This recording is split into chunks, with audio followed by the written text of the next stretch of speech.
dozen Democrats that include Pennsylvania Governor Josh Shapiro and also Arizona Senator Mark Kelly. Your money at this moment after a big down day yesterday. The Dow Jones average up today 195 points. The NASDAQ is up just 13 points at this hour. And coming up, it looks like we'll be seeing a much cooler day today. That's next. KSL News Time is 9:01. Here's a way to get breaking news updates anywhere you go. At the store or in a work meeting, you can get breaking news on your phone. You can quickly read it, swipe, or click for more. It's super discreet, super fast. That's the app for KSL News Radio. A secure retirement just doesn't happen by accident. When that day comes, what's most important to you? Are you sure to have more money than month? What about unexpected medical costs? Do you want to leave something to the kids or the grandkids? I'm Jeff Jr. from Trajan Wealth, and I want you to know we specialize in these questions and can help make your retirement dream a reality with some of the highest guarantees in the business. Imagine getting up to a guaranteed 12% growth on your retirement income and up to a 30% bonus up front just for opening an account. If you have funds sitting idle in an old 401k or IRA, consider guaranteeing it to secure the peace of mind you deserve. Don't leave your financial security to chance. Take advantage of the highest guarantees I've seen in my career. Call Trajan today at 801-899-7600. That's 801-899-7600. Or visit us online at TrajanWealth.com. Annuity guarantees are based on the claims-paying ability of the issuing insurance company. Did you know your skin is the largest organ of your body? Huh? That's why you should shower with Old Spice Super Hydration Body Wash instead of plain old bar soap. Love your skin by super hydrating it with vitamin B3 and glorious notes of vanilla and shea. Did you know that my super hydrated skin is the second largest organ of my body? The first is my heart. Old Spice. Men have skin too. Old Spice Super Hydration Body Wash. 24/7 renewing moisture. With daily use. Did you know that feeling sluggish or weighed down could be a sign that your digestive system isn't working at its best? Taking Metamucil every day can help. Metamucil fiber powders help promote your daily digestive health using a plant-based fiber called psyllium. The gelling action of this special fiber traps and removes waste so you can feel lighter and more energetic. Metamucil, promoting digestive health for a better you. Learn more at metamucil.com. These statements have not been evaluated by the Food and Drug Administration. These products are not intended to diagnose, treat, cure, or prevent any disease. Transform your old, outdated kitchen with Half Price Granite. For a limited time, Half Price Granite is offering special pricing starting at $25 per square foot installed. That's lower than most big box stores. These prices are some of the lowest around. Granite, quartz, marble, and quartzite, all starting at $25 per square foot installed. Call 801-486-1700 or visit halfpricegranite.com. Half Price Granite, affordable luxury. Don't miss Bullfrog Spa's big factory sale this weekend only at the Expo Center in Sandy, with factory certified scratch and dents and even new hot tubs and swim spas as low as 50% off. Bullfrog Spas are the only hot tubs manufactured in Utah and the only spas personalized just for you with our patented jetpack therapy system. Hurry in while deals last. Bullfrog Spa's big factory sale, Friday noon till 8, Saturday 10 till 8, Sunday 10 till 6 at Sandy Expo Center. Bullfrog Spas. Peaceful body, peaceful mind, peaceful home. Traffic and weather together brought to you by Sinclair's Dino Pay app. Save up to 20 cents per gallon. And here's Heather Kelly. Some delay for people trying to get into Parley's Canyon from the east side belt. I-215 northbound, the right lane is slow from 33rd south up to I-80 eastbound. We also have delays on northbound I-15 through South Salt Lake coming out of Murray. We may have a crash right near 33rd south. Yep, we do. It's blocking the right shoulder, and that is causing delays in the area as well. Now's the time to apply IFA's spring and summer lawn food for a lush green lawn all summer long. IFA Country Stores helping to grow the things you love. Heather Kelly in the KSL Traffic Center. Cloudy skies this morning with sunshine this afternoon. And there's also a chance of thunderstorms. High of 95 today, 94 tomorrow and through the weekend. Right now, 81 degrees, mostly cloudy. I'm Dan Bomas from the KSL Common Spirit Health Studios. Listen online at kslnewsradio.com. We're Utah's news, traffic, and weather station.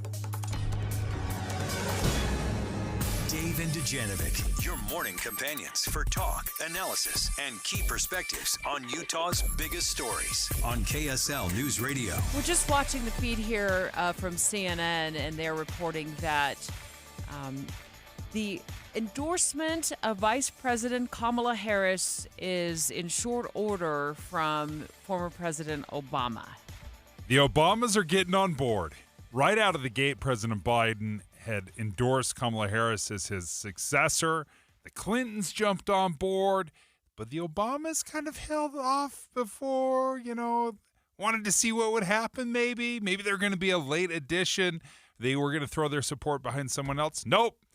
They're falling in lockstep, and Harris will be the nominee most likely. At least that's who all the leadership wants so far. It's 9:07. It's time for the launch. Sequence engaged. And here are 3 things that Debbie wants you to know. Countdown. 3. Well, we know we got the Olympics for 2034. And now that the excitement is sort of settled, surveys did show that 80% of Utah residents welcomed getting the 2034 Winter Olympics. But will you welcome 75% more residents moving here to Utah by 2034?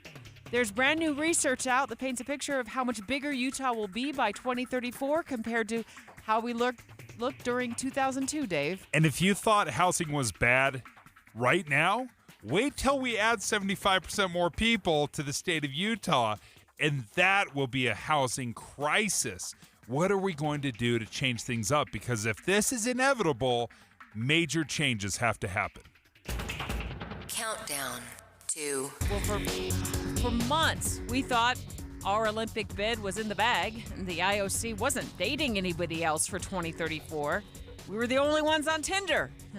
Well, we almost didn't get the date. We were just cruising towards a final award, and then this came up, and we had to address it.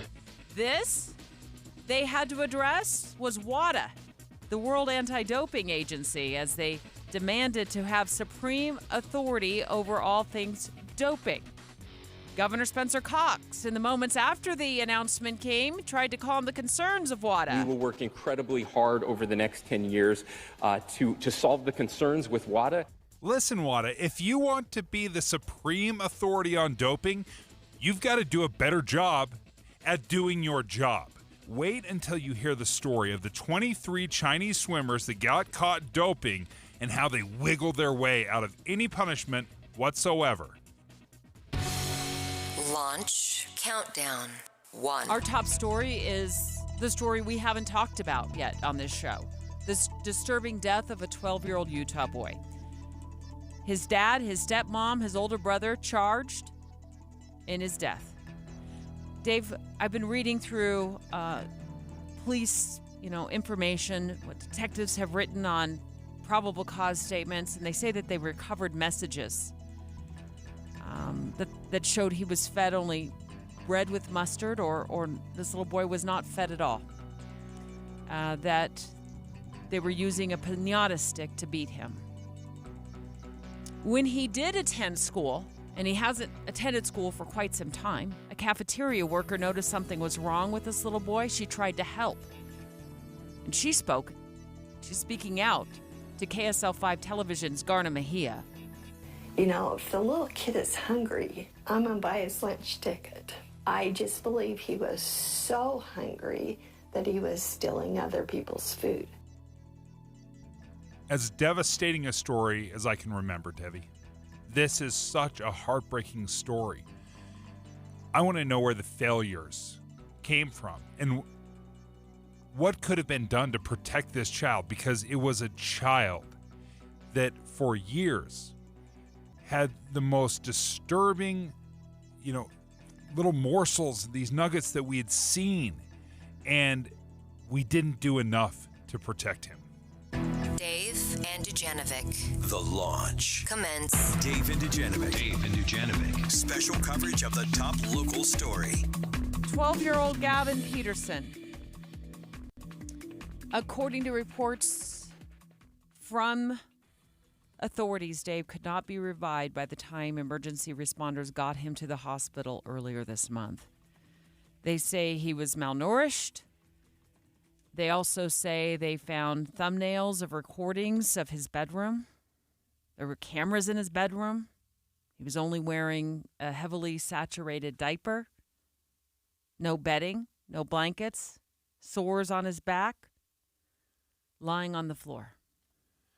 As you were describing this, my blood is boiling, absolutely boiling, because this is something so abusive, so obscene, so disgusting. I want to know where the failures were, because from Garna Mejia's reporting, there were indications and people saw that this child was in distress. And why didn't somebody step in? KSL 5 Television's Garna Mejia, you just referred to her reporting. We're going to listen to her latest story. She spoke with a cafeteria worker at the boy's former school. Now, he went to school in the Weaver District, and the Weaver District has said that he stopped attending school in August of 2023. But when he did attend, a worker in the cafeteria tried to help and by getting him food and even reported her concerns. Let's listen to Garna's report. Small for his age, quite thin. Jan Davis was working in the Canesville Elementary School cafeteria when she met Gavin Peterson about 2 years ago.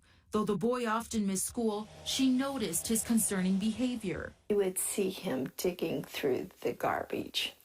And at that point, you know, if the little kid is hungry, I'm going to buy his lunch ticket. Jan was so worried, she and another lunch lady started paying for Gavin's lunch until his stepmother, Nicole Scott, found out. She was really upset, and we were to stop paying for his school lunches. And by the next school year, when Gavin was in 5th grade, he started stealing other children's lunches. I just believe he was so hungry that he was stealing other people's food. Jan says she and other cafeteria workers filed multiple reports with school officials and the Utah Division of Child and Family Services, but nothing ever came of it. By August 2023, Gavin was withdrawn from school to be homeschooled.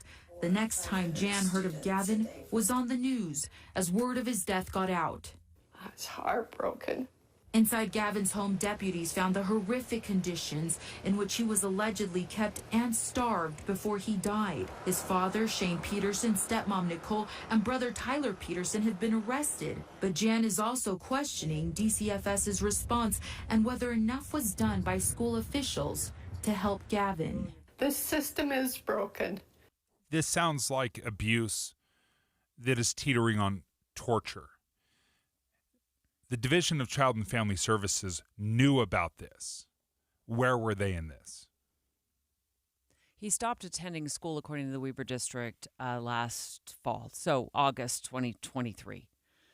And that the Weaver District has issued a statement. They said that multiple reports were filed by school employees with the Utah Division of Child and Family Services. And those reports were related to suspected abuse and neglect of 12-year-old Gavin Peterson. He passed away on July 9th. First responders were called to his home. I'm still unclear as to how they were called to his home. But they said that his body showed signs of malnutrition to the point the child's internal organs had shut down completely. So if reports were filed with the state, where was the state? Based on what I've read in these charging documents, if they were to go to his home, and perhaps they did, we don't know what the state has done at this point. We're certainly continuing to follow that angle and try to figure out what they did, what they didn't do. But if they had gone to his home, based on what I'm reading in these police documents, there would likely have been signs, certainly just by perhaps looking at 12-year-old Gavin, they would have been able to detect a problem. The cafeteria worker detected a problem to the point that she saw him digging through the trash, wanted to pay for his school lunch. Let's get KSL legal analyst Greg Skordas on the line next to ask him, if we file reports with the state and then we try to follow up to figure out what's happening with a child, what kind of information are we allowed to get back? What are we allowed to find out? And if we feel like nothing is being done, what's our next step when we try to help? Greg's on the line next. Dave and Dujanovic. You know KSL is the only news radio for your car, right? The only news radio for your smart speaker. Come here in the morning. It's the latest news and traffic. In the afternoon, news and updated weather. We have you covered at KSL News Radio. In the dentist office. At the auto mechanic. Or the restaurant lobby. Just two of you today? We do a lot of waiting. But of all the places we wait, I-15 may be the least enjoyable. Before you hit the road, check the road. Get traffic and weather together every 10 minutes on the 9s. And leave the waiting elsewhere. DMV number 432. Mornings and afternoons on KSL News Radio.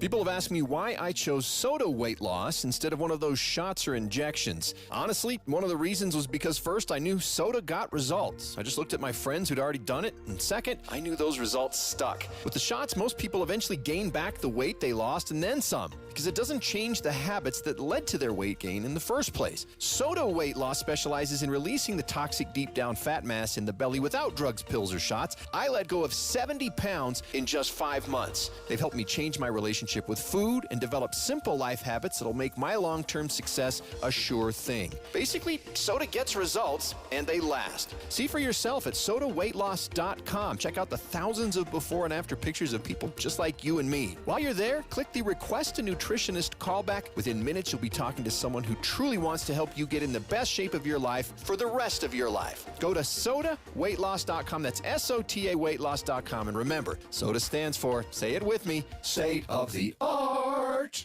Hi, I'm Jake Harward. I'm a farmer, and Pioneer Days is going to be one giant week-long celebration, and it starts at Harward Farm's green roadside stands for Pioneer Day savings on our picked fresh non-GMO sweet corn. Whether you like it boiled, grilled, or wrapped in tin foil and tossed in the campfire, it's sale priced all this week at 2 dozen ears for $10. Plus, don't miss cantaloupes, 2 for $3. Check our Facebook page and harwardfarms.com for daily and weekly deals and for our locations. Fresh from our family's farm to your family's dinner table. Harward Farms. For the right repair and the right paint, the right choice is manufacturer-certified Martins Collision Repair. Hi, I'm Tiago Martins, and few have met the rigorous certification by Kia, Dodge, Infiniti, Chrysler, Jeep, Nissan, Hyundai, and many others. But it's one more reason that Martins is your right choice. Check online at martinscollision.com. On State Street in Orem and in Salem, we work with all insurance companies. The right repair, the right paint, the right choice. Martins Collision Repair. This is the story of the one. As a maintenance engineer, he hears things differently. To the untrained ear, everything on his shop floor might sound fine, but he can hear gears grinding or a belt slipping. So he steps in to fix the problem at hand before it gets out of hand. And he knows Grainger's got the right product he needs to get the job done, which is music to his ears.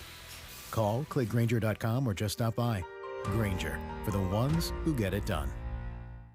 Every business faces challenges, but complicated, expensive, and uncertain shipping shouldn't be one of them. With USPS Ground Advantage from the United States Postal Service, you can avoid all the noise. No more unexpected surcharges, hidden fees, or complex rate structures. It's just easy, cost-effective, and dependable shipping.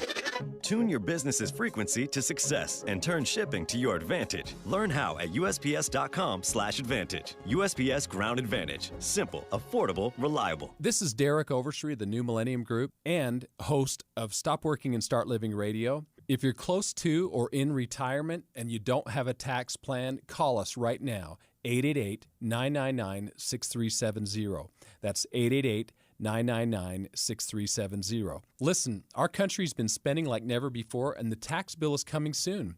If you need an income tax strategy and a financial plan that will get you through the rest of your life, give my team a call, 888-999-6370. That's 888-999-6370. If you want an investment plan that allows you to keep more of your gains and pay less taxes, give us a call, 888-999-6370.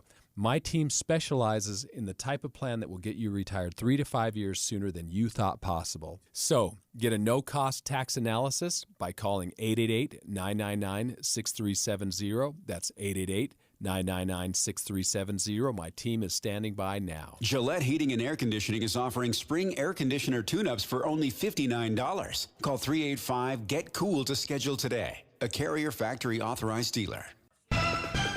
With the three things you need to know this hour, I'm Dan Bomas. First, residents are getting excited about hosting the Olympics again, even though it's almost 10 years away. Second, Olympic BMX riders now have a place to train in South Florida. And third, Vice President Kamala Harris is out campaigning, but she also needs to pick a running mate. Right now, we're at 81 degrees. It's mostly cloudy. And back to Dave and Dujanovic on KSL News Radio. Dave and Dujanovic. Dave and Dujanovic. Special coverage of the top local story. It's just heartbreaking. It's just impossible to imagine what 12-year-old Gavin Peterson was subjected to. You had equated it to torture. I mean, quite honestly, malnutrition, abuse, that quite frankly, it seems to me as I'm reading up these descriptions like torture. So when you talk about the descriptions that we're reading, we're actually we have a copy of probable cause statement from the detectives with the sheriff's office of police, had gathered some evidence. 3 of his family members have been charged in his death: his stepmom, his father, and also his older brother. And, when police, before they make an arrest or after they make an arrest, I mean, they're called to his house, July 9th. They are unable to, by the time they get him to the hospital, he cannot be revived. He's 12 years old. He's allegedly been malnourished. But like I said, as you're looking at what the evidence police have gathered, and they write it out so, a judge knows if they can keep the suspects behind bars. And some of these, it's just horrible. They recover text messages in which these family members are accused of discussing whether the child had been given any food, whether Gavin had been allowed to use the bathroom, conversations which they discuss watching the child on cameras, which were placed in his bedroom. They would send screenshots from inside the bedroom, conversations and discussions about beating him, even using a piñata stick, not allowing him food, withholding food or giving him bread with a little some mustard on it. Garna Mejia from KSL Television spoke to a cafeteria worker. And she said she had seen signs, in fact, that the cafeteria workers had reported this to the principal, that they'd reached out to the Division of Child and Family Services, DCFS, and reported this and their concerns. If the little kid is hungry, I'm going to buy his lunch ticket. I just believe he was so hungry that he was stealing other people's food. Yeah, he went to school up in the Weber School District, and that was Jan Davis. She was a cafeteria employee, and she tried to intervene by buying him food, and then says that the stepmom intervened with that, and then she says she reported Gavin's situation to state authorities. I was heartbroken. This system is broken. Greg Skordas, our KSL legal analyst, live on the line. There's just so much to go through with this on this. Let's start with, here's this cafeteria worker. She reports what, she thinks is, a malnourished child.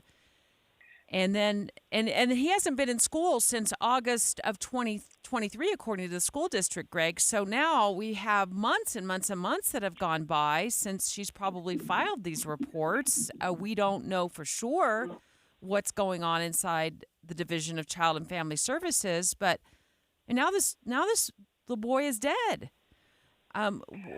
She says the system is broken. Is this an indication that the system is broken? I've been in this system for 42 years, and I think DCFS does what they can, but they usually are more responsive than proactive. That is to say that they would respond to a complaint by an individual, such as a cafeteria worker or a family member or a neighbor, but they don't necessarily just go out and check on kids who have had previous incidents reported about. So the cafeteria worker made some complaint apparently some time ago because the kid hasn't been in school for some time. DCFS, I'm not going to say drop the ball. I just don't know that I can say that, but it would have been nice had some services been provided for this young child. But we just rely in this state and in this country so much on a parental responsibility and trust that parents will do what's best for their child, especially a father, a brother. In this case, I think it was a stepmother. You would expect that they would do anything they could to save the child, and in this case, they didn't. And Dave's right. I mean, I read the probable cause statement. I've done this for a long time, but that was very, very hard to read this morning. Greg Skordas, our KSL legal analyst, is joining us. As I was reading this story from KSL Television, it said it was reported several times that this lunch cafeteria worker said she called DCFS personally to follow up and saying, what has happened? And the DCFS said, we will never disclose that. You don't expect any kind of an update. We take your complaint, and then that's essentially where their role ends. Is that correct? No, it's not. What they have to do is some level of follow-up. So I think that those DCFS records, although they're not available to a cafeteria worker, they're certainly going to be to the Weber County Sheriff and the Weber County Attorney and perhaps the Attorney General's office at some point, maybe even the media. But whatever report was done to DCFS and whatever response they made is going to be very, very closely looked at and scrutinized. And did they drop the ball? If so, what's the remedy? What do we do? Is there a worker or an individual or just an agency that needs to be reprimanded? Who knows? Right now, we know that at least 3 family members are being charged criminally with a felony child abuse homicide, which is a very serious matter and carries up to 15 years in prison. And you would hope that DCFS did do something, but obviously whatever they did wasn't enough because this child died. Let's say you call DCFS, Greg, and you're like Jan Davis, the cafeteria employee who tried to do something for this child, and you feel like it's not getting anywhere, or you're just not getting the information and the answers that you need to feel satisfied. Is it, you probably report child abuse if you suspect child abuse outside of DCFS too, right? Yeah, call 911, call the police, call your local county sheriff, at least have somebody do a home check, just a welfare check. Just call the police and say, hey, there's something going on at this house. I believe from what I've read in this case that had an officer, a police officer, gone to that house and just said, hey, we want to check on this young man. Can we just talk to him? They would have observed the same thing that the cafeteria observed, and they would have done something. So, yeah, it would have been nice. Of course, hindsight's 20/20, and I'm just not going to blame anyone. No, but it would have been of nice course if not. somebody checked on this I just want to make folks aware that if you suspect something even's going on in your neighborhood, and you're not getting the answers that you feel like you need to make sure a child or anybody is safe, there are other organizations, other agencies you can call. Who You're absolutely right. Fingers crossed, you would hope they would respond and take the child's best interest to heart and remove the child from that situation. Greg Skordas, our legal analyst, we always thank you so much for joining us. That's such a great piece of advice. You can call the police and ask for a welfare check. You don't have to do the investigation yourself. You don't have to bring them a portfolio of information. You can say, I have some concerns. I've been thinking about this. Can you just go check on somebody? That is an underutilized and probably something we don't know is available to us. If you have some concerns, you can ask for a welfare check. It's 9:31 at KSL News Radio. I'm Dan Bomis. KSL's top local story this hour. A couple of people were injured while watching fireworks at a park in Layton last night. Fire Battalion Chief Jeremy Stell says one of the fireworks likely tipped over before shooting into the crowd. There was 2 minor injuries, and I'm thinking at this point nobody's even going to be transported to the hospital. The fireworks were legal and being lit in a designated zone. A house and 2 sheds damaged, 4 people displaced as a result of a fire in West Valley last night.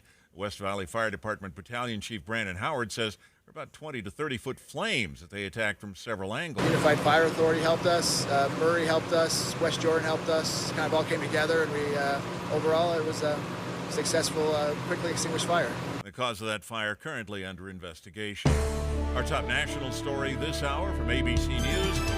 The number of unemployment claims back down a bit in the past week at its highest level since last August, potentially a byproduct of the hurricane that hit the Texas coast. During the week, the Labor Department says 235,000 claims were filed, slightly better than economists had predicted. Your money at this moment, the Dow Jones average having an up day now after a strong down day yesterday. 230 points up right now, while the NASDAQ is up about 15. And our KSL weather, we've got clouds and slightly cooler temperatures today. That's next. KSL News Time 9:32.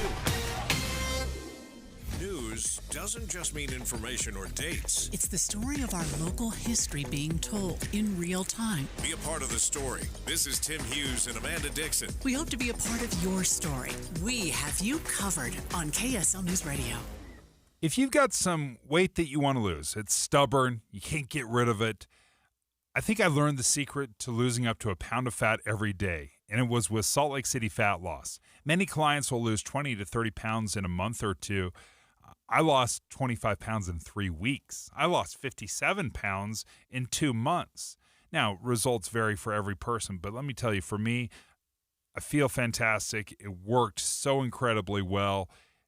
Because the results were so awesome, it helped keep me motivated. Now, if you want to lose some weight safely and naturally, this has worked great for me. We did it without surgery, without injections, no crazy exercise routines. All you have to do is go to slcfatloss.com to schedule a free consultation. If you use my name, you're going to get an extra $200 off the program. Just go to slcfatloss.com. Honey, hello, honey. This has to stop. Mowing the lawn? I can't. It grows too fast. You planted grass in our bedroom. Yeah, the green is a great compliment to the blue walls. You planted grass in the hall and the kitchen, too. I know. I love grass. Yeah, I love grass, too, but not everywhere. Does that mean I have to get rid of the riding mower, too? She handles great down the hallway. Mom warned me there'd be days like this.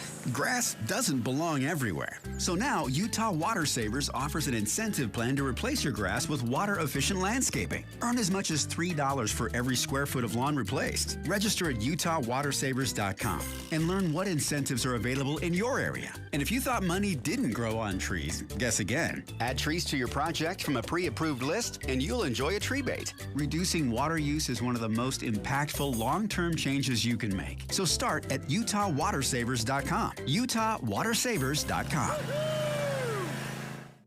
After 20 years of music in the mountains, concertgoers from all across our state and beyond have made some amazing memories at Utah Symphony's Deer Valley Music Festival, and we're inviting you to join us again this summer. Don't miss crowd favorites, patriotic pops, Disney in concert, Tchaikovsky's 1812 Overture, and the music of John Williams. Pack your picnics, bring your family and friends, and get ready for memorable summer evenings with the Utah Symphony, July 5th through August 9th in Park City. Tickets are on sale now at DeerValleyMusicFestival.org. The Utah Symphony's Deer Valley Music Festival showcases talented vocalists performing your favorite chart-topping songs with the full power of the symphony. You'll wish your recordings at home offered the same orchestration.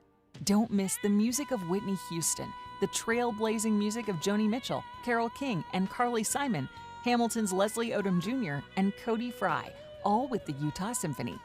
July 5th through August 9th in Park City. Tickets are on sale now at DeerValleyMusicFestival.org. Traffic and weather together, brought to you by Sinclair's DinoPay app. Save up to 20 cents per gallon. Here's Heather Kelly. We are looking at delays coming out of Heber City on SR 189.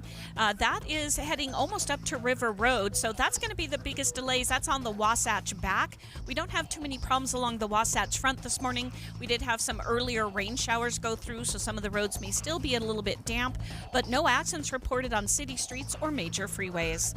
Planning to remodel this summer? See the latest in stunning quartzite and granite countertops from Bedrock Quartz, with 7 locations across Utah, including a new Park City showroom. Visit bedrockquartz.com. Heather Kelly in the KSL Traffic Center. Cloudy skies this morning with sunshine this afternoon. Also a chance of thunderstorms. High 95 today, 94 tomorrow, and going through the weekend.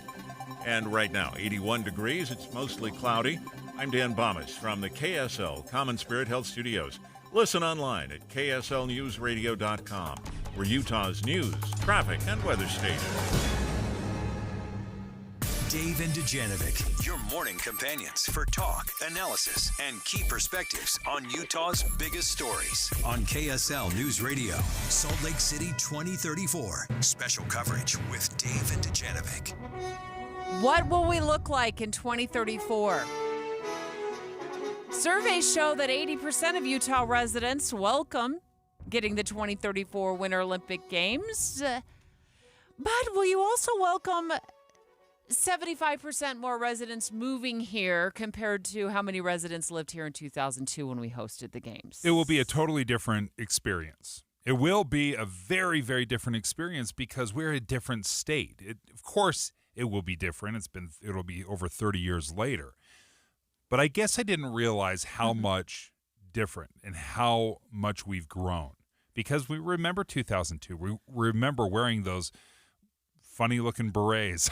We were so excited and fighting over them. We remember it. We have fond memories of it. I didn't realize how small of a state we were. Or how big we're going to get. Kempsey Gardner Policy Institute just dropped some new numbers. We're going to take a look at what they're saying and how big we're going to be. But really what started us down this road was yesterday, right after the big announcement was made from Paris. Of course, our live coverage went on all day long. The excitement, the thrills of landing the 2034 Olympics. Senate President Stuart Adams joining our show yesterday from Paris, just shortly after the announcement was made live. And then he commented on the the need for Utah to get double the speed of our trains. So talking about doubling the speed of Front Runner made us wonder what else is going to double. Actually work on Front Runner. It needs to run like it does here in Europe, 150 miles an hour rather than 79. We need express trains. Okay, not quite double, but like 75% faster. And you ride Front Runner regularly. Absolutely. And I think if we had one of these high-speed trains, if it's traveling 150 miles an hour, I can go from my home in Davis County down to Utah County in 30 minutes. That's incredible. That's a game changer. That tells me I could theoretically live in Syracuse and work in Utah County if I had that kind of high-speed train that was running. If we were able to increase and have some sort of bullet train installed along the Wasatch Front, it changes the way we live. I remember when we didn't have light rail. That's how old Totally. I am, right? I mean, I moved here in 1990. It didn't feel like a small town, but it didn't feel like a bullet train kind of town either. So if we have 150 mile an hour trains by 2034, I think it's both exciting and I think I might get like train sick. I don't know what it's like to go 150 miles. I'm fine on planes. We'll have to see how I do on a train that goes 150 miles an hour. Okay, that's one of the things that will almost double. Let's talk about the population, according to the Kempsey Gardner Institute, just dropping a new report just in time for the big announcement yesterday. Utah's population will have almost doubled from 2002. This story, it landed, of course, Dennis Romboy in the Deseret News, kind of fleshing through that entire report and boiling it down for us. So by 2034, Utah's population will have almost doubled from 2002. The population is projected to reach 4.1 million by 2034, increasing by 1.8 million residents since 2002. Since 2002. And to give you an idea, 76% increase. That's a massive increase. Yeah, it's huge. Now, if you're just looking at where we're at right now, we've got about 3.3 million residents here in Utah. So you're adding another 700,000 or 800,000 residents over the next 10 years. Increasing, let's just spread that out. Just imagine another 100,000 people moving into the state every single year. If you think we have a problem right now with crowded freeways or housing issues and trying to find a place to live. Water. Water, that's a great point. I know. Imagine what that's going to... that thought. No. Yeah, we all talk about that. It's a whole host, right? It's not just living. It's traveling. It's vacationing. All of this stuff, if we increase our population, this isn't even taking into account the visitors. People coming in and vacationing here. This is people living here in Utah. You increase that 100,000 every year for the next 10 years.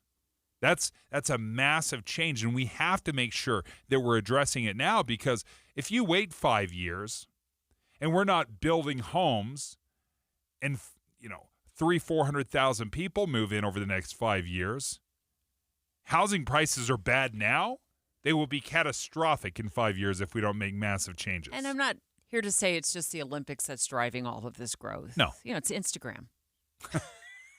It really, come on. Look at Delicate Arch. It's awesome, right? We're moving to here. Utah. There's a lot of reasons why. We've got a lot of great outdoor activities. We've got the tech sector moving around, Lehigh and Point of the Mountain. And in fact, this report says even our economy will double over what it was in 2002. So the Utah economy will be almost twice as large in 2034 as it was in 2002. I think I think there are times I feel that, Dave, and then there are times when I don't feel it. It's like when your child is growing like a weed, but you're their parent and you don't notice it, and they go visit grandma and grandpa, they haven't seen him in a month, and they're like, my goodness, you've grown a foot. It's exactly what's happening. Yeah, we don't see it, but if people have attended the 2002 games and they come back for the 2034, they won't recognize Utah. It will be a different experience. And that's not necessarily to say a bad experience, but the density, the population, the growth, the amenities, all of that has increased. What's the one thing that bugs you or worries you most about growth? The freedom to move around. Oh, stuck in traffic. Oh, my goodness. I agree. It is the bane of my existence. In fact, I don't go places. I didn't know this about you. Yeah. You little claustrophobic. You roll your eyeballs when I complain about sitting in traffic. You roll your eyeballs at me. You and I don't experience traffic like most people do because we work very early and then we get off in the early afternoon. So we don't hit traffic. We don't hit rush hour like most people do. But we live in opposite ends of the world practically. You go north up into Davis County, and I try to meander my way to South Jordan. Yeah. And I don't know what's going on with your commute, but mine at 3:00 in the afternoon. It's like, am I waiting in the line to get into Disneyland? Is it a free day at Disneyland or something like that? Like, we're stop and go down 106. So I tried to divert over at to 3:30. Yes. Imagine at 5:30. I know. I have. I've been stuck. You get stuck downtown until 5:00. I'm like, I'm never getting home. When we were on the east side a few weeks ago for a KSL event up by Foothill Boulevard, what time did we leave there? 5:00?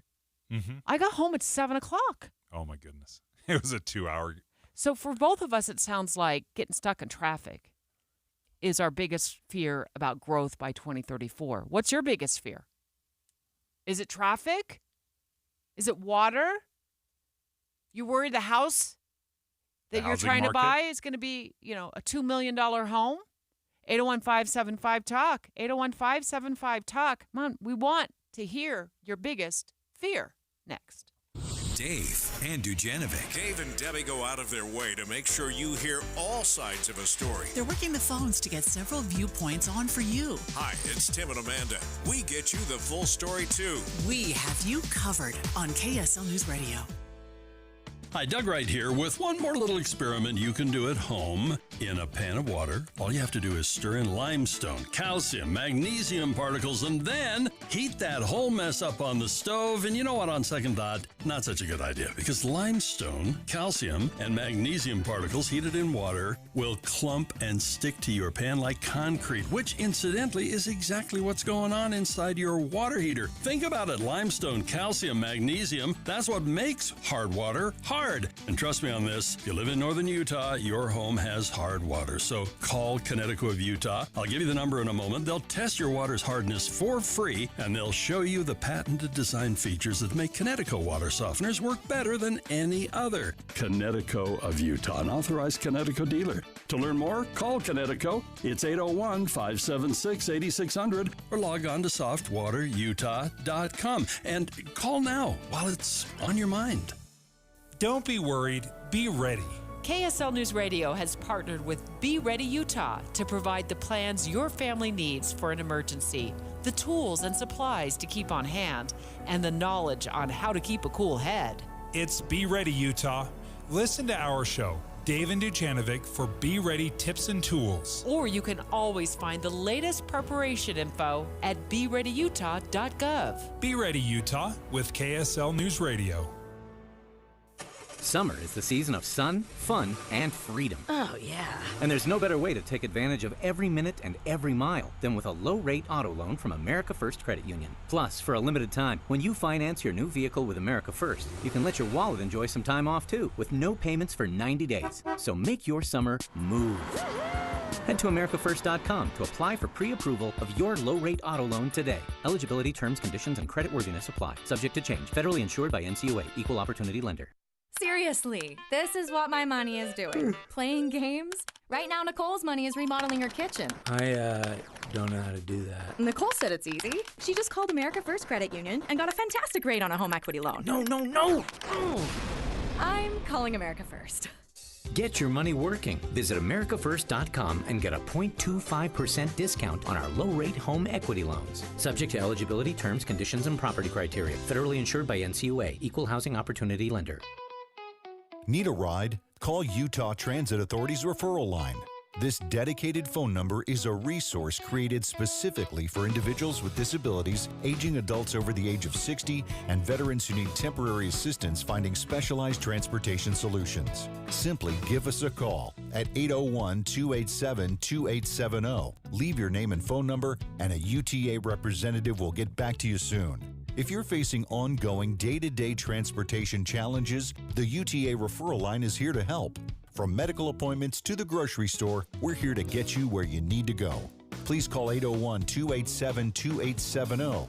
This dedicated phone number is a resource created specifically for individuals with disabilities, aging adults over the age of 60, and veterans who need temporary assistance finding specialized transportation solutions. 801-287-2870. That's 801-287-2870. I'm still basking in the euphoria of getting the Olympics for 2034, but we want to take your phone calls right now, 801-575-TALK. Is there anything that's got you nervous? And Debbie and I have already pegged traffic. That worries us. We expect to see the state of Utah double compared to 2002 to what's happening in 2034. What concerns you the most? Or are you still just flying high after the announcement? Give us your worries, 801-575-TALK. This is the story of the one. As a maintenance engineer, he hears things differently. To the untrained ear, everything on his shop floor might sound fine, but he can hear gears grinding or a belt slipping. So he steps in to fix the problem at hand before it gets out of hand. And he knows Grainger's got the right product he needs to get the job done, which is music to his ears. Call, click Grainger.com, or just stop by.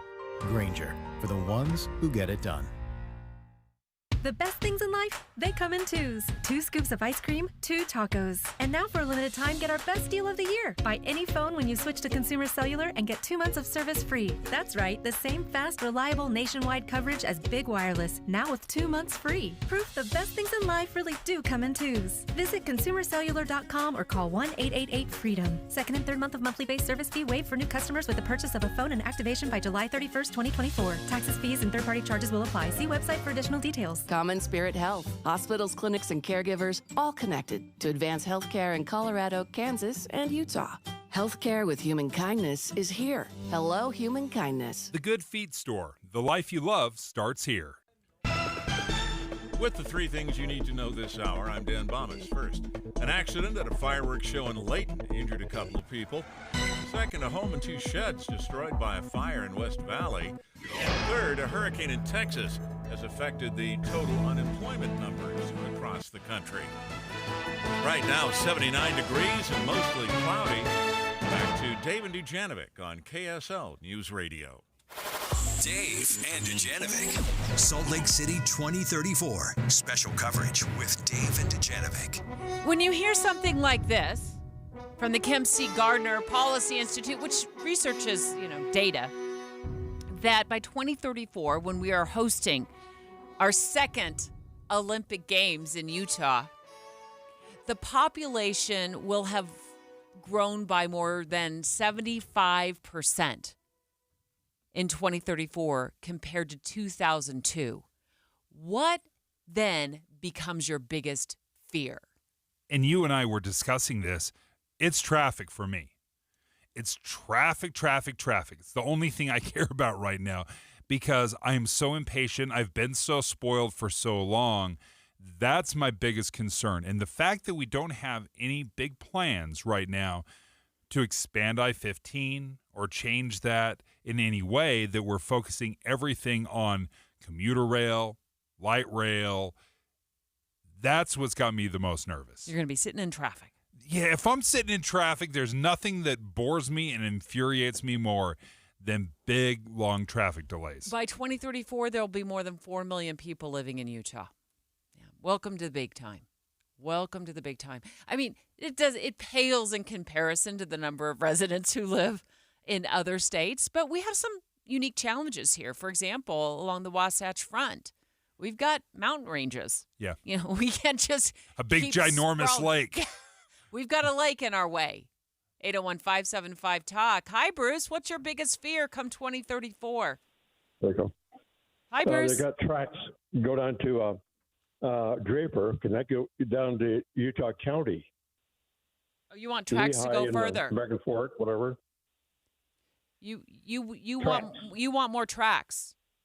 That'd help it a little bit. That's part of the key, or that's the plan at least right now, is they want to expand public transit. And they would do that obviously with tracks, with Front Runner. And we have seen the growth in tracks since 2002. Remember, tracks only came in 1999, just 3 years before the Olympics arrived. So it was still brand new. There were only a few, lanes going right now. Now it is expansive. We've installed Front Runner since then. So in the next 10 years, to see that kind of growth and see if, and this is the key, will we buy in as Utahns? Will we buy into traveling via train and light rail and buses? Because that is the key. If you're not going to expand I-15 and you're not going to add extra freeways and highways all over the state, then the key is we have to buy in. I'll buy in as long as it runs on time, mostly. Yeah, and there's no guarantee to that. Yeah. We've seen that. I haven't hopped on tracks since the morning this winter where we got dumped off at 2100 South in the parking lot there at Best Buy and before the sun came up. And it's just because they were having trouble up the line. I mean, they didn't, no ill will to all of us who had to get off of the train, but I had nowhere to go. Fortunately, our producers swooped in, came through the snowstorm like, Wonder Woman and scooped me up, and we got us to the station safely. But Martin, on our text line at 57500, thank you so much for your text, saying that Salt Lake City will be crowded in 2034, whether or not the Olympics are here. I would agree.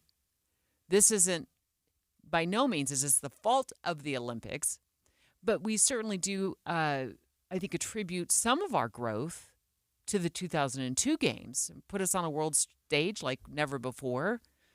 People got to see sides of Utah they didn't know existed. Like, we have the most fabulous snow on earth. We've got beautiful red rock country. We've got hiking. We've got cycling.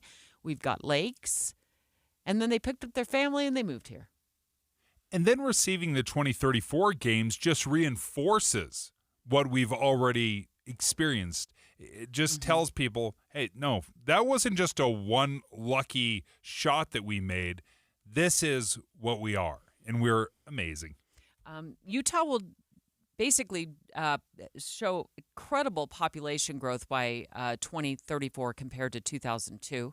It's just nice to compare. It's nice to remind ourselves how popular we are. But 75% growth over 2002. How does that hit you, Sam? Good morning. Yeah. How do you like the idea of more people finding Utah and moving here? I do not. In fact, this goes way back to previous administration, clear back to Governor Leavitt and the previous governors and the legislative branch. They have just promoted, come to Utah, grow, grow, grow. We want you to come with businesses and everything. And now look where we're at. This is where we're at because of their plan. They want, just grow. Come to Utah. We want you to come. We want you to come. I blame it on our government agencies, our legislative branch, and our governors, our past governors that have promoted this for decades. Yeah. You're right. They haven't been shy about it either. They haven't been shy. It is come to Utah, come live here because it grows the economy. There's all sorts of economic benefits from it. So, Sam, I would totally agree. I think there has been a really concerted effort. Russ and Logan, what do you think, Russ? How you doing? Doing great. My big concern with all the growth is water. We're okay this year, okay last year because of a good winter, but where are we going to get all that water? It's true. As long as the winters are monstrous like they have been the last couple of years, then we do well with water. As soon as it starts drying up, we get in trouble. Jose in Provo, what do you think, Jose? Hi, how's it? Hi, Jose. Great. Hi. Well, we were talking about your concern about traffic and commute, but have you thought about the pollution? Because we already, I moved to Utah. I moved to Utah 7 years ago, and now I'm noticing a lot of trash where it wasn't before. Oh, you like trash on the side of the roads? Yeah, the side of the road and parks. We don't like litter bugs. You're right. We don't like litter bugs. Stop littering. Stop throwing things out the window. But those are some of the problems with big cities. It overwhelms. You can't hire enough people to clean up, and not just the trash on the sidewalks or in the streets or along the highways, but pollution as well. Jose, that's interesting. I hadn't really thought about the trash being a problem, but you're right. If you've ever been to a big city, massive problem. Straight ahead, we're going to talk about what happened yesterday during Utah's Olympic bid presentation. We thought we had the bid in the bag. I mean, we got it, but there was a hiccup. Dave's got the scoop on that next. KSL FM Midvale. KSL Salt Lake City. From the KSL Common Spirit Health Studios, this is KSL News Radio. Utah's news, traffic, and weather station. It's 10 o'clock at KSL News Radio. I'm Dan Bomas. KSL's top story this hour. Local organizers are already calling on Utahns to volunteer for the 2034 Winter Games. Utah Olympic Legacy Foundation event manager Mary Reiser tells KSL TV they're looking for technical volunteers early so they can get the training they'll need before 2034. It's going to be key. We need people to understand the sport, and especially on that technical side, we need people to come and learn it. This includes people who work events like the biathlon and speed skating. Reiser says they don't know for sure how many volunteers they'll need yet, but she expects it'll be in the thousands. Our top national story this hour from ABC News. Regular tourists are being replaced by Olympic visitors in Paris. The streets are being closed down for the opening ceremonies. ABC's Maggie Rulli notes it hasn't stopped the anticipation for the games from growing. Even with fewer tourists, you can still feel the excitement of these games here in Paris, especially for the unprecedented opening ceremonies, when about 10,000 athletes are going to be floating on 100 boats down the River Seine through the heart of Paris. We know Team USA is being led by Coco Gauff and LeBron James, but so much about the ceremony is being kept in secret. The opening ceremonies begin tomorrow, and you can watch, of course, on KSL TV. Your money at this moment, the Dow Jones average up on the day now, 351 points right now, and the NASDAQ is up 49. Our KSL weather. Looks like we've got some clouds today, and things aren't quite as hot. That's next. KSL News Time, 10:01. You know what's great about KSL's traffic coverage? Trained traffic reporters and real listeners. Trading information and making the commute safer and faster for everyone. Every 10 minutes on the 9s, we have you covered on KSL News Radio.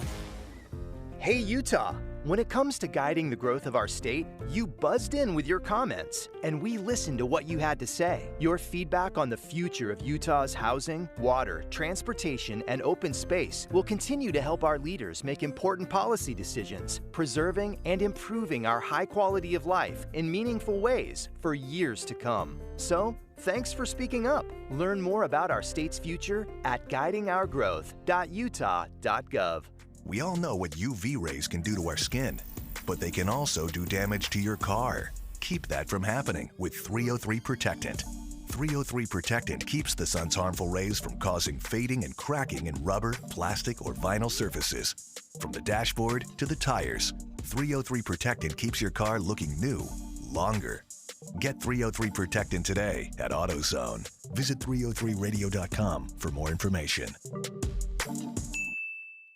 The best things in life, they come in twos. 2 scoops of ice cream, 2 tacos. And now for a limited time, get our best deal of the year. Buy any phone when you switch to Consumer Cellular and get 2 months of service free. That's right, the same fast, reliable nationwide coverage as Big Wireless, now with 2 months free. Proof the best things in life really do come in twos. Visit consumercellular.com or call 1-888-FREEDOM. Second and third month of monthly base service fee waived for new customers with the purchase of a phone and activation by July 31st, 2024. Taxes, fees, and third-party charges will apply. See website for additional details. This Friday, join KSL News Radio and NPS from 10 to 1 as the movie show stops by. Then, browse and uncover what makes NPS so great. With 4 locations, NPS takes a new inventory every day. Then, they check all competitors' retail pricing before marking items down 20 to 70% off. You're invited to visit the movie show this Friday from 10 to 1. And that's the first step to discovering NPS. Visit npsstore.com to begin your own NPS adventure. npsstore.com. Traffic and weather together are brought to you by Sinclair's DinoPay app. Save up to 20 cents per gallon. And here's Ricky Meese. We still have some slowdowns if you are in Summit County. This is westbound I-80 in between the 2 Park City exits. Looks like there's just some construction as people try to exit onto Kimball Junction. And we had a little bit of rain go through the area as well, so portions of I-80 and the city streets out there are a little bit damp, and that can slow you down. Back in the Salt Lake Valley, you've got good speeds on I-15, the east and west side belt routes, and 201 freeways. Hey, Utah, summer has come alive. All better in a new vehicle from Murdoch Chevrolet. Right now, take up to $10,000 off a new Silverado 1500 or $11,000 off a Blazer EV. Heather Kelly in the KSL Traffic Center. It'll be cloudy this morning with sunshine this afternoon. Also a chance of thunderstorms. High 95 today, 94 tomorrow, and through the weekend. And right now, we're at 81 degrees. It's mostly cloudy. I'm Dan Bomas from the KSL Common Spirit Health Studios. Listen online at kslnewsradio.com for Utah's news, traffic, and weather station. Dave and Dujanovic, your morning companions for talk, analysis, and key perspectives on Utah's biggest stories. On KSL News Radio, Salt Lake City 2034. Special coverage with Dave and Dujanovic. Well, the big Olympic announcement certainly made for a historic day. The 27th Olympic Winter Games 2034 are awarded to Salt Lake City, Utah. And you heard it here live on KSL News Radio. But what we learned after that announcement really surprised us. There was more tension in the air in that room than expected. There was some drama going on behind the scenes in Paris leading up to that announcement that it sounds like it almost cost our Olympic bid. And Dave has been researching what was going on. He's going to walk us through it. And it has to do with an alleged doping scandal. And apparently it kind of got in the way and almost snagged our 2034 chances. Yeah, it really revolves around doping, so performance-enhanced drugs. This has been a problem in the Olympics forever, right? In 1960, a cyclist was hopped up on amphetamines. He loses consciousness. He crashes. He dies.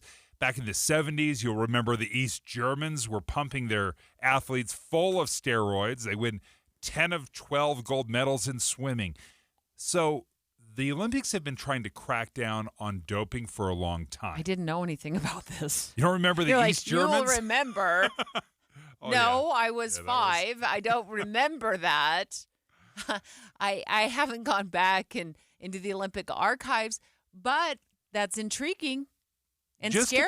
about every Olympics, you'll hear some sort of athlete being caught in a doping scandal. It has been a problem for decades. So because of that, what happens? So the International Olympic Committee creates the World Anti-Doping Agency. Okay. They do this in 1999. It's called WADA. So anytime you hear us say WADA, it's the World Anti-Doping Agency. And just after yesterday's announcement, Governor Spencer Cox said this. Our commitment is that now the journey begins again for us, that we will work incredibly hard over the next 10 years to solve the concerns with WADA. Solve the concerns of the World Anti-Doping Agency. Fraser Bullock, who led the bid committee, said this. Oh, yes. The last 10 days of my life were totally unexpected. We were just cruising towards a final award, and then this came up, and we had to address it. And I've been working around the clock to make this work, and here we are. So it sounds like they were having some sleepless nights, just to use an analogy. And in the meantime, the rest of us out here, we're thinking, we got this in the bag. Easy. The IOC is going to marry us on July 24th, Pioneer Day. We're going to throw a parade to celebrate. We're going to stream the announcement in live to Washington Square. And in behind the scenes, they're sweating. Yeah. Okay, so you have been researching this. Now, for background, a lot of our listeners already know this. In fact, hello to all of you who stopped by yesterday to tell us hi while we were downtown. We so appreciate it. Dave was in the sports world forever. So you have a lot more. When you start talking about this, sometimes you make my head spin because you know a lot more and you can read through the lines on things where I'm like, I don't know anything about doping. It sounds bad. So you've got a captive audience here. So explain to us what you've been able to figure out. So performance-enhancing drugs come in a million different ways, whether it literally builds more muscle, gives you more energy, perhaps it calms nerves, all of these things. Maybe it just gives you more mental acuity, that you're sharper. So there's a million different drugs that can be considered performance-enhancing drugs. It's just not drugs that make you bigger and stronger, make you look like Hulk Hogan out there. Well, the mental acuity, I hadn't heard that before. Yes. I guess athletes need to have their minds sharp, too. And there are a million different drugs that are prohibited and banned. And then depending on the drug, there usually is an associated punishment. So if you get caught with a certain drug, you could be banned from competition for 4 years. So here's the story that the New York Times and the Associated Press broke that caused all of this WADA angst.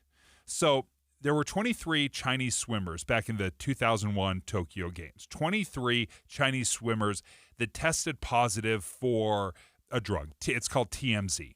It's a heart medication. It's a performance enhancer. But it has one of the harshest penalties. It is a 4-year automatic ban. That's how serious they take TMZ. So 23 Chinese swimmers test positive for this drug. They don't get banned. There's no sanctions. Of those 23 swimmers, 13 of them compete in the games. 6 of them win medals. So everyone's wondering, like, how WADA, how World Anti-Doping Agency, did you not punish these 23 swimmers and ban them for 4 years, which is what is typically recommended? So WADA does an investigation. They look into it. Do you want to know what they found?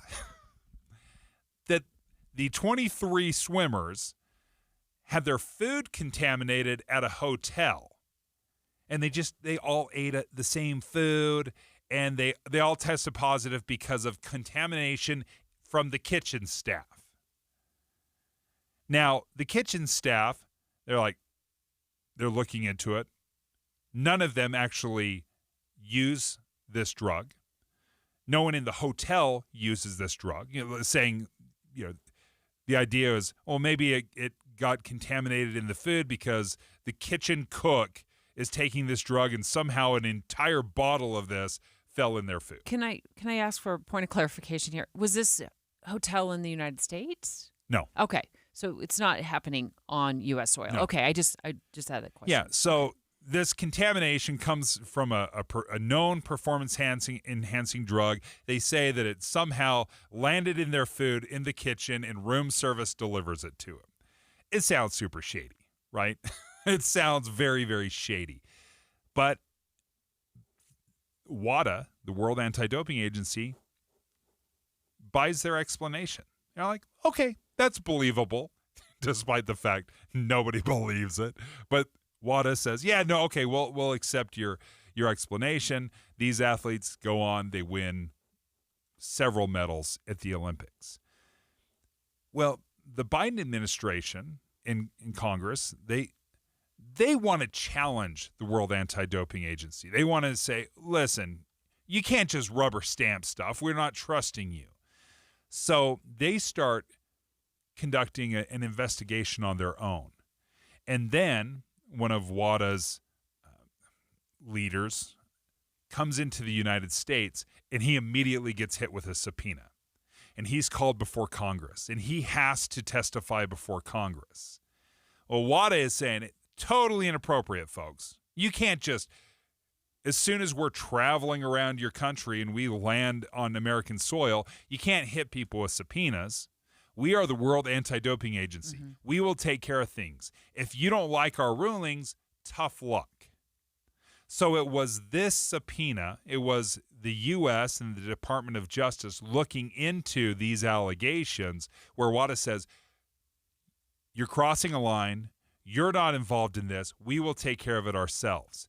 And if you don't let us take care of it ourselves, we will not let the United States have an Olympic, host an Olympics. So that's where they're coming from. And so this didn't have anything to do with Utah. It has nothing to do with Utah. And we made that clear yesterday when we were talking about it. So WADA basically says we have supreme authority to run the doping and punishments. We don't want any interference. And if you can't play by those rules, then we're pulling the games from the United States. And the United States and in Utah, we basically had to say, okay, we agree. We're going to write that in the contract that the World Anti-Doping Agency will be the supreme authority in all things doping related. Well, thanks for breaking that down for us, because we heard about this hiccup that was going on behind the scenes yesterday, and there's just a lot to know about it now that we've had 24 hours or you've been able to sit down and research it. It brings a lot of clarity to what was going on. It's a little scarier than I realized. This was a bigger deal. This could have tanked the games for us. Let's get a perspective from U.S. skeleton athlete Joe Davis. He's calling the show next. Dave and Dujanovic. Current events can have a lot of moving parts. Our job is to make it easy to keep up. You're part of a bigger world, so spend 15 or 20 minutes here and be part of it. Join us weekday mornings between 5 and 9 on KSL News Radio. In the dentist office. at the auto mechanic, or the restaurant lobby. Just two of you today?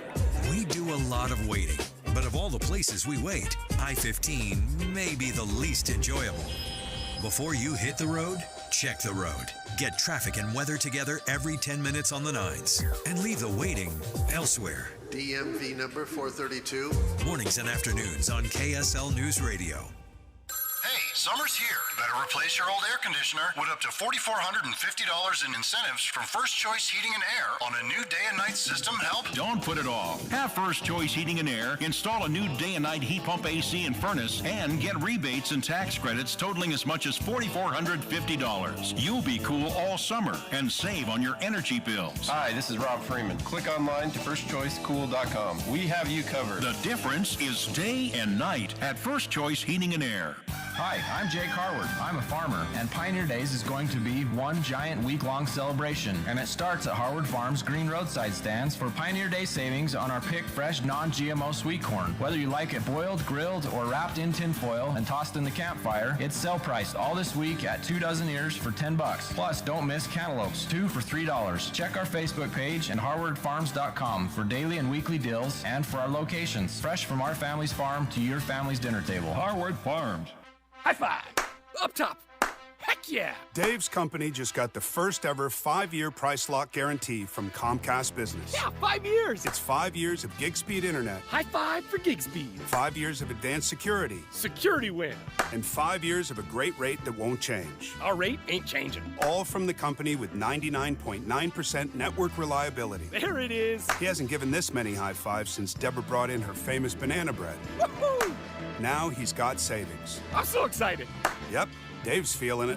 But it's only for a limited time, so don't wait. Switch today and ask how to get the first ever 5-year price lock guarantee from Comcast Business. Powering 5 years of savings. Powering possibilities. Comcast Business. And it's hurting, but I am not stopping. Ends 8/21/24. Guaranteed rate applies to monthly service charge for new customers on qualifying internet bundle, excluding taxes and fees. Other restrictions apply.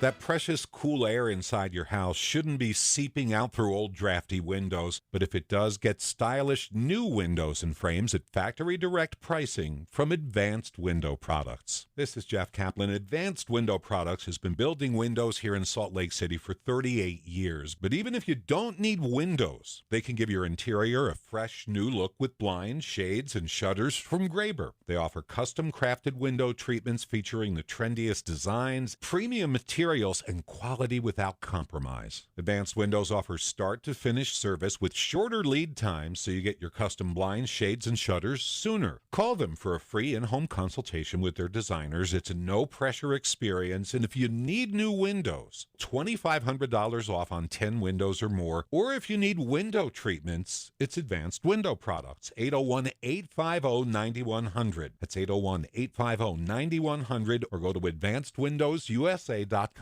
Beat the heat this summer with a desert adventure in Beatty, Nevada. Beatty is so hot that it's cool.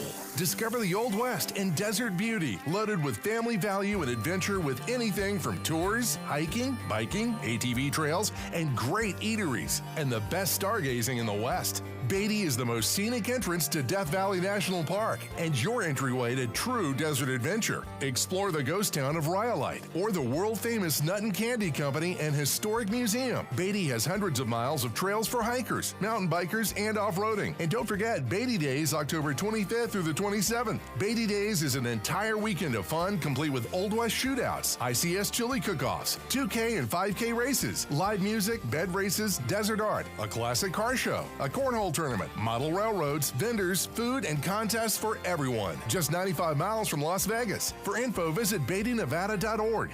Tell them you heard it on the radio and get a free gift at BeattyNevada.org. Any Hour Services can make sure your AC keeps you cool this summer. Whether you need a tune-up, repair, or just a second opinion about replacing it, call Any Hour Services or visit anyhourservices.com.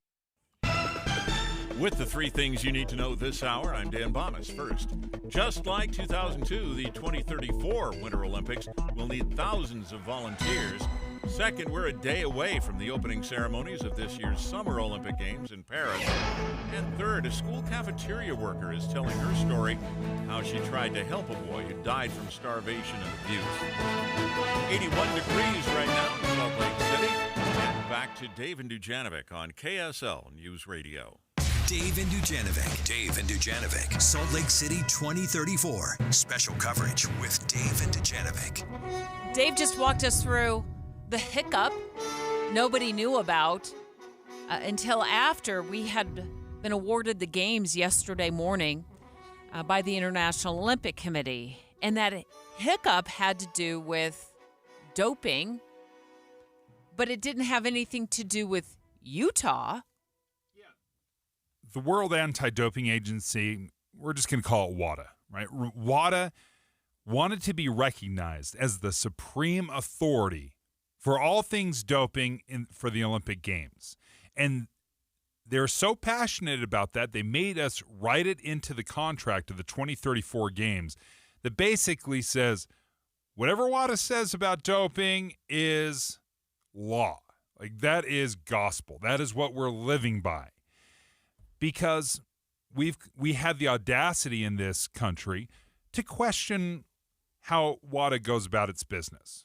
You know, there's been some scandals. There's always athletes that are getting banned or kicked out because of performance-enhancing drugs. And whenever I hear an organization say, we don't want any oversight, we want to be able to do our job and not have anyone question us, the alarm bells go off for me. And the United States was pushing back on WADA a little bit, and they basically smacked everyone back in line, and everybody agreed to do it. So we did get the games through it all. They had to sign a deal that recognizes WADA as the supreme authority. And we'll see how that part of the story meanders through the next 10 years. There didn't seem to be anybody else that they were looking at for the 2034 games that we were aware of. It seemed to be that it was Salt Lake City's to lose, and we won it. Joe Davis, a U.S. skeleton athlete from you did skeleton for about 4 years, it looks like, and you also work with us here. Hi, Joe. Yeah. Hey, it's good to hear your voice. Thanks for having me on. Oh yeah, Dave's got a lot of questions about this too. It's been a long time since Dave and I have talked about sports in this regard, and I'm excited to talk about it. But yeah, thanks for having me. So, Joe, give us an idea when it comes to athletes. Having been an athlete, I'm sure you've been drug tested many times. Can you walk us through what WADA's role is and how difficult this is for athletes? Well, remember, this has been a long time. It was 1999 to 2003, so it's been a long time since I've had to go through the testing. But when trying out for the different teams and what have you, there are a lot of things that happen as you prepare to go to a race. Let's say for skeleton, which was my sport, everything from the weight of your sled to checking your runners to make sure that they don't have any stimulant on them. We call it juicing the runners. So any kind of chemical or anything that might make you go faster. We check temperature of those runners to make sure that they're all the same. They get ice box so that they're the same. And then, of course, when you finish the race, assuming, even if you win, doesn't matter if you lose, either way, you're going to get drug tested. And there were and still are usually two methods in which that's done. It's either done with a urinalysis and a blood test, typically. Those urinalysis get split into a couple of different vials. They keep two of your urine samples. They keep two of your blood samples. And then one of those samples of each gets sent up for testing. And when that happens, it's actually kind of interesting. I think they still do it this way. There was for a long time, because of the cost associated with it, batch testing, where they mix all the urine together out of certain batches. And if one of those batches comes back with a positive test, then they go to those individual ones, which is why they're separated out, right? So, and then there's that one first vial that kind of gets kept forever in case they ever need to go back and look at it, which is how they caught Lance Armstrong, right? Yep. So that's kind of the process with it. They will allow for you to go get your medal. If you won your medal, but you have to check in first. And if they're giving out the medals right then, you go get your medal, you come back, and then you got to proceed with your test. So it's kind of it's quite a process, and it's all of it is really kind of there's a nervousness about all of that because there are just literally so many things they might find that you wouldn't expect. I mean, for instance, on the WADA's banned list of stimulants, just stimulants alone, there's over 30 stimulants that are on that list. Think about that for a minute. That's a lot. And some of those stimulants can exist in all kinds of things you wouldn't expect. I remember at the Olympics, the 2002 games here in Salt Lake, Todd Hayes, who was a two-man bobsled pilot, his brakeman got disqualified for competition because of a steroid and a dietary supplement he was taking. And this it really raised a lot of anger amongst the team because, it was kind of funny. Famously, they brought in a box of like all of the different bars and, drinks and things that they've been given at the Olympic Village and dumped them out on the counter in front of WADA and said, here's all the things that actually, many of which have something in them that is on the banned list. I mean, this is what you're feeding us. This is what you're giving us. And all of these things contain the drugs that are banned. Not all of them, but some of them did. And we would never have known which ones, right? You're taking these things thinking, hey, you're, fat and happy. But to be completely honest, the level to which you had to watch yourself in your diet is monumental. I mean, you literally can't accept food from friends. You don't know what you might be getting. And, you think you're taking just that little poppy seed muffin and no big deal, and you find out that it's got, something in it. All of a sudden, that's a big deal. And frankly, back then, things like poppy seeds were still popping tests, right? So you had to be careful even for something as small as that. I had no idea that it was this rough on athletes. You think about what an athlete typically goes through with 2-a-day exercise programs and regimes and all the other, things that you do to prepare yourself. And one little thing like that can knock you out of the competition. In 2006, one of the other skeleton athletes who was planning on competing in Torino and at that time he was the World Cup leader. He was expected to win gold medal. His good friend from here in Utah, and he unfortunately got popped for finasteride, which was an ingredient in a hair restoration pill that he was taking. And so he wasn't able to compete. And they had only added that in 2000, right before the games in 2005. But yet they went ahead and took it off the list in 2008. I mean, how ridiculous is that? The poor guy didn't get to compete because of that. And he would have won. He for sure would have won a medal and probably gold. Joe, this is brutal. So in the final minute we have, what do you think of when WADA asks essentially to be able to work without any oversight? Supreme authority, right? Yeah, I love that term because look, they've dropped the ball so many times. I mean, here in again at the Olympics here in Utah, they entirely missed a Russian contingent of athletes over at Soldier Hollow, where they found the blood doping agents after they checked out and left Utah. They missed that one. The way it's applied is so missed in that, it's either applied way too heavily or not enough. And it seems like, you've got to remember there are certain teams that almost always are going to cheat. We found that, that happens a lot out of Russia. We find that happens quite a bit out of China. And U.S. team athletes, Lance Armstrong didn't do us any favors, but it's rare. And so if it was just applied properly throughout, and if there was some sort of oversight, yes, I think there needs to be some. I think Congress made a mistake in what they did because that was pretty heavy-handed. And now look at them because now they're just going to say we want no one to have any oversight. Well, they need to have somebody. Well, Joe, we appreciate your perspective. Great insight. Thank you so much for joining us. Joe works with us here at KSL, also was part of the U.S. team, skeleton athlete back in the late 90s and early 2000s. And, Joe, you painted a great picture, and thank you so much for joining us. Yeah, for somebody like me to understand, doesn't have a clue about how the doping situation works and what the athletes have to go through. I appreciate that insight, the behind the scenes, how he painted that picture. Straight ahead, We're going to go live to Paris. That's where we're going to find our very own Kara Hoffelmeyer getting ready for the Paris 2024 Summer Games, which start in, I don't know, just a few days, right? Tomorrow. All right, she's live in Paris. Next. It's 10:30 at KSL News Radio. I'm Dan Bomas. KSL's top local story this hour.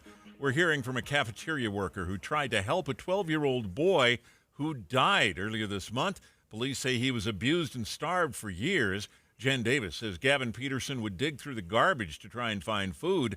She tells KSL TV she and another worker started paying for his lunch until she claims Gavin's stepmom, Nicole Scott, found out. She was really upset, and we were to stop paying for his school lunches. She and other school workers reported to the Utah Division of Child and Family Services. It's unclear how much they were able to do before Gavin died early this month. And Scott, as well as Gavin's father and brother, have been charged with child abuse homicide. Our top national story this hour from ABC News. First Lady Jill Biden arrived in Paris today ahead of tomorrow's opening ceremony of the 2024 Olympic Summer Games. The First Lady met with athletes and their families. America's athletes aren't only propelled by the years of sweat and sacrifice they've poured into their training. Your love is also there. And your money at this moment, the Dow Jones average up now 493 points on the day. The NASDAQ is up 138 right now. Our KSL weather, a lot cooler than it's been. Got some clouds, too. That's next. KSL News Time, 10:32. We hope you have the right app on your phone for news. You probably have dozens. But the KSL News Radio app, well, it makes our live stream super easy. Plus, our talk shows are right there as podcast for your workday. That's the app for KSL News Radio. You know Master Electrical Service because they've been so incredible taking care of your electrical needs over the years. We've got some very exciting news to announce. They've joined Mountain Home Services. Yeah, and you can speak from experience, Dave. You've had great luck in the past with Mountain Home Services. Yeah, they installed my furnace. They've done the service over the years, and it's been amazing. It hums along and keeps me nice and toasty. Not that I need any of that right now. It is blistering hot. Well, Master Electrical Service certainly has been your trusted source for all your electrical needs, those EV chargers, those generators, the lighting in the ceiling that you've been longing for. But now that they've joined Mountain Home Services, it's one-stop shopping, folks. HVAC, your heating and air, your plumbing, they can take care of all of that. And it all comes with your upfront pricing guarantee. And that's the upfront pricing guarantee that Dave and I have been talking about for months now. The price they quote you upfront is the price you pay when the job is done. There are no hidden fees. 100% satisfaction guarantee as well. Learn more about Mountain Home Services by going to their website, mountainhomeutah.com. That's mountainhomeutah.com. Or you can give them a call, 801-543-2222. Again, that's 801-543-2222.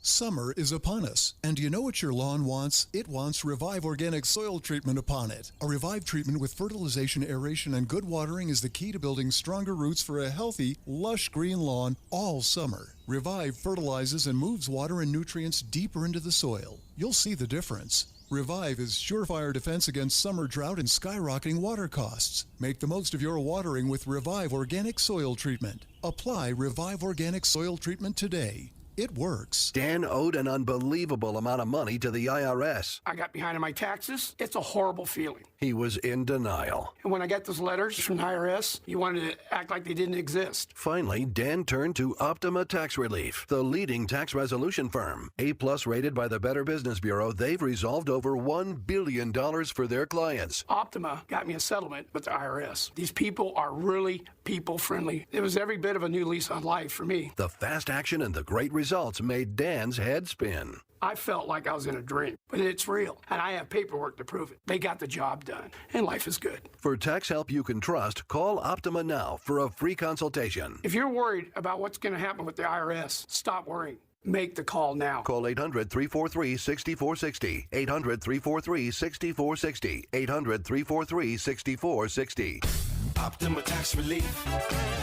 Testimonial from an actual client. Some restrictions apply. For complete details, please visit OptimaTaxRelief.com. Don't miss Bullfrog Spa's big factory sale this weekend only at the Expo Center in Sandy, with factory certified scratch and dents and even new hot tubs and swim spas as low as 50% off. Bullfrog Spas are the only hot tubs manufactured in Utah and the only spas personalized just for you with our patented jetpack therapy system. Hurry in while deals last. Bullfrog Spa's big factory sale, Friday noon till 8, Saturday 10 till 8, Sunday 10 till 6 at Sandy Expo Center. Bullfrog Spas. Peaceful body, peaceful mind, peaceful home. Traffic and weather together brought to you by Sinclair's DinoPay app. Save up to 20 cents per gallon. And here's Heather Kelly. Things are looking great right now all across the Wasatch Front. No delays on I-15 throughout Utah, Salt Lake, Davis, and Weber counties. If you're making your way around the Salt Lake Valley, the east and west side belt routes are at good speeds as well. Now on the Wasatch back, we have had some scattered rain showers, and that's slowing down traffic from time to time, as well as construction. So you're going to see some delays eastbound I-80 now in between the two Park City exits. GoPave Utah would like to do a shout out to all veterans, active duty, reserve, and your loved ones. The GoPave Utah family and employees humbly thank you for your service and dedication. Heather Kelly in the KSL Traffic Center. Cloudy this morning with sunshine this afternoon, and there's also a chance of thunderstorms. High 95 today, 94 tomorrow, and through the weekend. And right now, we're at 81 degrees. It's mostly cloudy. I'm Dan Bomas from the KSL Common Spirit Health Studios. Listen online at kslnewsradio.com for Utah's news, traffic, and weather station. Dave and Dujanovic, your morning companions for talk, analysis, and key perspectives on Utah's biggest stories on KSL News Radio. Zero Res. July is National Carpet Cleaning Month, and Zero Res is offering 3 rooms, Zero Resified, starting at $99. Salt Lake City 2034. Special coverage with Dave and Dujanovic. You know, we love Zero Res's support as we continue to cover not only Utah's Olympic bid for 2034, which we won yesterday, woohoo, but also the Olympics are starting in Paris, the Summer Games.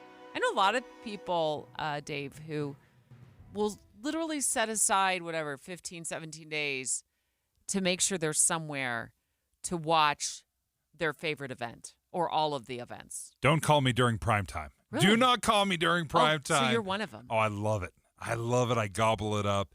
And I love the stories. Even if I don't understand the sports or I don't know the sports very well, I love the stories of the athletes. And that's why it is must-watch for me. Our family loves it. Speaking of must-watch, this just landed on our Instagram page, our KSL News Radio Instagram page.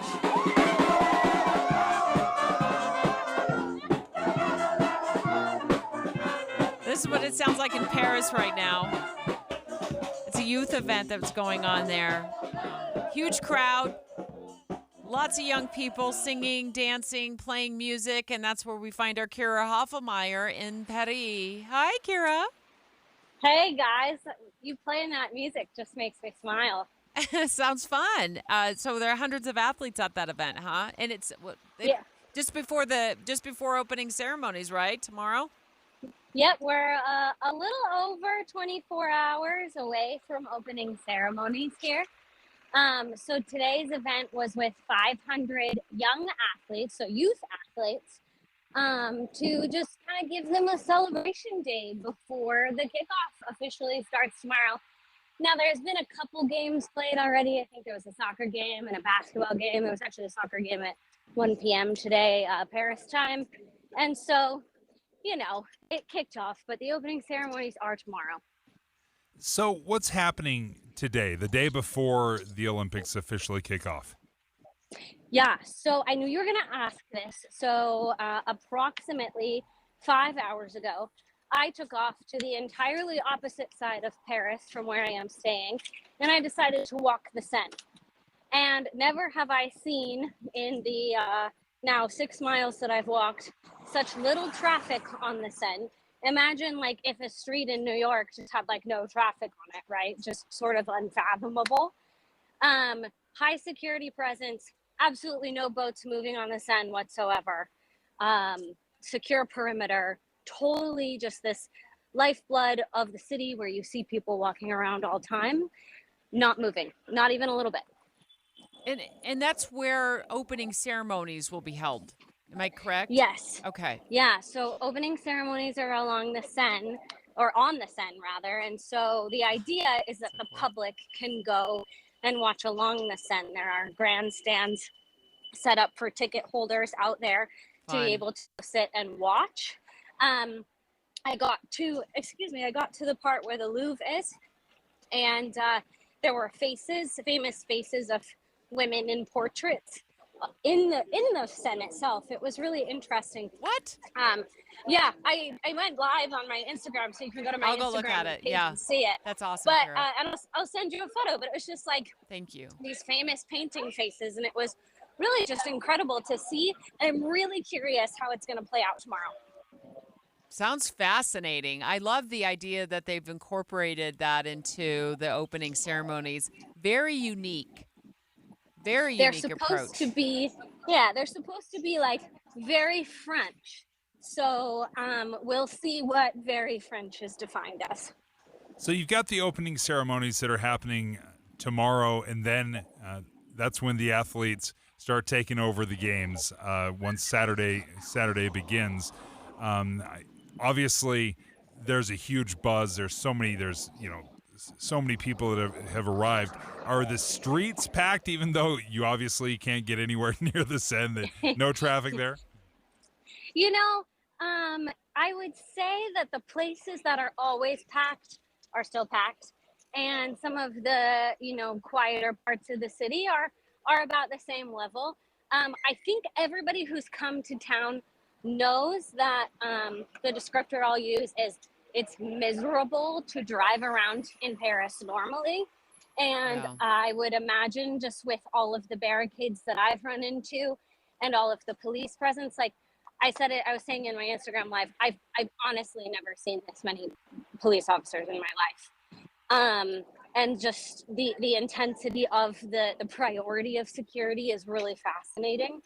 And it makes it difficult to get around, too. Kira Hoffmeyer of KSL News Radio is live for us, walking along the Seine, scoping it out. That's where opening ceremonies for the 2024 Summer Olympics will happen in Paris. In fact, if you want to catch it live, NBC broadcast kicks off noon Eastern time, so that's 10 a.m. our time. I'm trying to do all the and the opening ceremonies. I mean, it's the timing in Paris. Anyway, it looks like from the note I have here that the ceremony itself, it begins at 7:30 in the evening Paris time, 1:30 p.m. Eastern time in the U.S., 10:30 a.m. our time tomorrow. That's exciting. It's very exciting. Are you going to be there? Are you going to be able to be there? I'm going to try. The security protocols change minute by minute. I don't know whether or not the access that I've had is going to get me there now. I'm going to try. That's my goal. And I'm hoping to get there to at least see a little bit of something. With it being an NBC, thing, there's some restrictions on what I can show you and what I can't show you. But I'm going to do my best to be there and at least be able to verbally describe the scene for everyone. So fun. Kira Hoffmeyer, nice. Best of luck. I hope you get in. That's always the battle, is trying to make your way into all of the cool events at the Olympics. Kira Hoffmeyer is our assistant news director here at KSL, is live in Paris. Thanks, Kira. Good luck. And again, thanks so much to Zero Res for supporting us in our Olympic coverage. Straight ahead, let's talk about the Utah rental market. It's been out of control for so long, but now there seems to be some good news. So let's dive into the silver lining when it comes to Utah's rental market straight ahead. Dave and Dujanovic. Here's a trick to podcasting at work and getting all the Utah news you love. Download the KSL News Radio app. The podcast for Utah's morning news and Dave and Debbie are right there. Dozens of podcasts a day. That's the app for KSL News Radio. One of the things I love about Renaissance Ranch is they want to get the entire family involved if you do have somebody that is struggling with an addiction. That's right. And they offer these free online classes. They're open to anybody. And I've said it before, I'll say it a million times if I have to. Do not lose yourself in your loved one's addiction. It is easy to do. You can go down that dark rabbit hole, but you have got to reach out to Renaissance Ranch and start participating in these free online classes. And I think so many people and so many loved ones, they don't know, when do I push? When do I pull? When do I add support? When do I pull back? It's part of the reason why Renaissance Ranch has given these kind of classes and made them accessible to the public and have made them free. They're taught from a spouse's point of view, a parental point of view, from a personal perspective. They have a women's support group. They have a couples recovery group. And they've got a great track record, too. Renaissance Ranch is faith-based, clinically proven for more than 20 years. They treat the entire family. You can find out about these free online classes by going to renaissanceranch.com. That's renaissanceranch.com. Did you know your skin is the largest organ of your body? Huh? That's why you should shower with Old Spice Super Hydration Body Wash instead of plain old bar soap. Love your skin by super hydrating it with vitamin B3 and glorious notes of vanilla and shea. Did you know that my super hydrated skin is the second largest organ of my body? The first is my heart. Old Spice. Men have skin too. Old Spice Super Hydration Body Wash. 24/7 renewing moisture. With daily use. Hey everyone, it's Ted from Consumer Cellular, the guy in the orange sweater, and this is your wake-up call. If you're paying too much for wireless service, you don't have to keep having that nightmare. Consumer Cellular has the same fast, reliable coverage as the leading carriers for up to half the cost. So why keep spending more than you have to? Seriously, wake up and call 1-888-FREEDOM or visit consumercellular.com. Savings based on cost of Consumer Cellular single line 1, 5, and 10 gig data plans with unlimited talk and text compared to lowest cost single line postpaid unlimited talk, text, and data plans offered by T-Mobile and Verizon January 2024. 100, 200, 300. What you're hearing is a special offer being prepared just for you. 800, 900, 1000. And it's from Brighton Bank. So let me explain.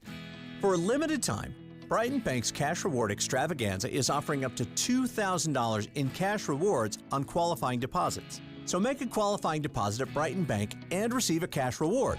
Build your financial future and receive up to $2,000 in cash rewards with a qualifying deposit at Brighton Bank. Reach your financial goals quicker with Brighton Bank. Well, you get the idea. With the Cash Reward Extravaganza, Brighton Bank continues a tradition of developing relationships and building communities for over 45 years. 1,800, 1,900, 2,000. What kind of Cash Reward Extravaganza will you qualify for? Learn more online at brightonbank.com. brightonbank.com. Brighton Bank is FDIC insured. Some terms and conditions may apply. Program ends July 31st. Get details from your Brighton Bank professional. You know how I found out in the middle of the night yesterday that we had won the 2034 Winter Olympic Games? I got a text alert from KSL News Radio. I got a text alert to my phone. I'm like, woohoo! And I jumped out of bed. And then, of course, the party was on. So if you want to be in the know right away, all you need to do is join our text alerts by texting the word news to 57500 right now. Again, text the word news to 57500.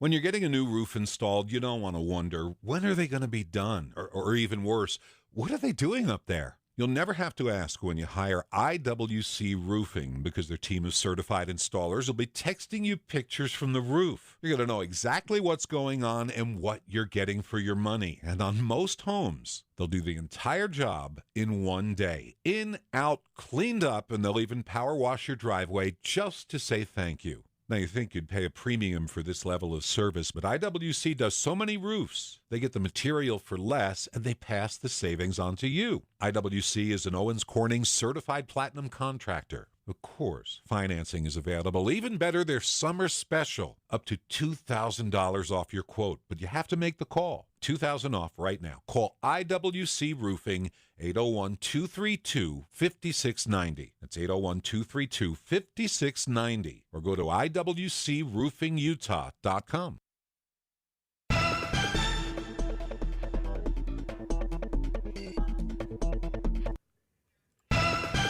With the three things you need to know this hour, I'm Dan Bomas. First, a school cafeteria worker tried to help a boy who was being abused at home. The boy died earlier this month from starvation and abuse. Second, First Lady Jill Biden is in Paris to support American athletes at the Olympic Games. Third, Israel's prime minister was applauded by Republicans in Congress and denounced by demonstrators outside the Capitol. 81 degrees right now in Salt Lake City. And back to Dave and Dujanovic on KSL News Radio. Dave and Dujanovic. With the Stern team, you can learn your home's true value in just 30 seconds. Just visit sternteam.com to find out more. Yeah, let's start our real estate coverage now. Thanks, Stern Team. Priced out. Housing. Special coverage with Dave and Dujanovic. And today we're talking about housing in terms of apartments. I should say apartment rentals more specifically. I caught this story on KSL.com, Dave, and we're going to get more information in just a moment from our local expert on what rents are going for and how the rental market looks. But the headline is on KSL.com, Utah rental market softens, but for how long? And as I was reading through it, it talks about how now some apartment complexes are offering incentives for tenants to move in. And there's a couple different layers to this. There's the renting of the apartment. That is a different price than if you're just trying to rent a room. That could be still about $600. Just if you're renting a room with somebody else, $600. I mean, they can be incredibly expensive.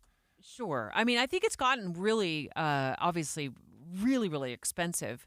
But what I'm seeing is the kind of the offers that I was seeing back in the 90s when I moved here and was looking for an apartment to rent, which is move in now, 6 weeks free rent.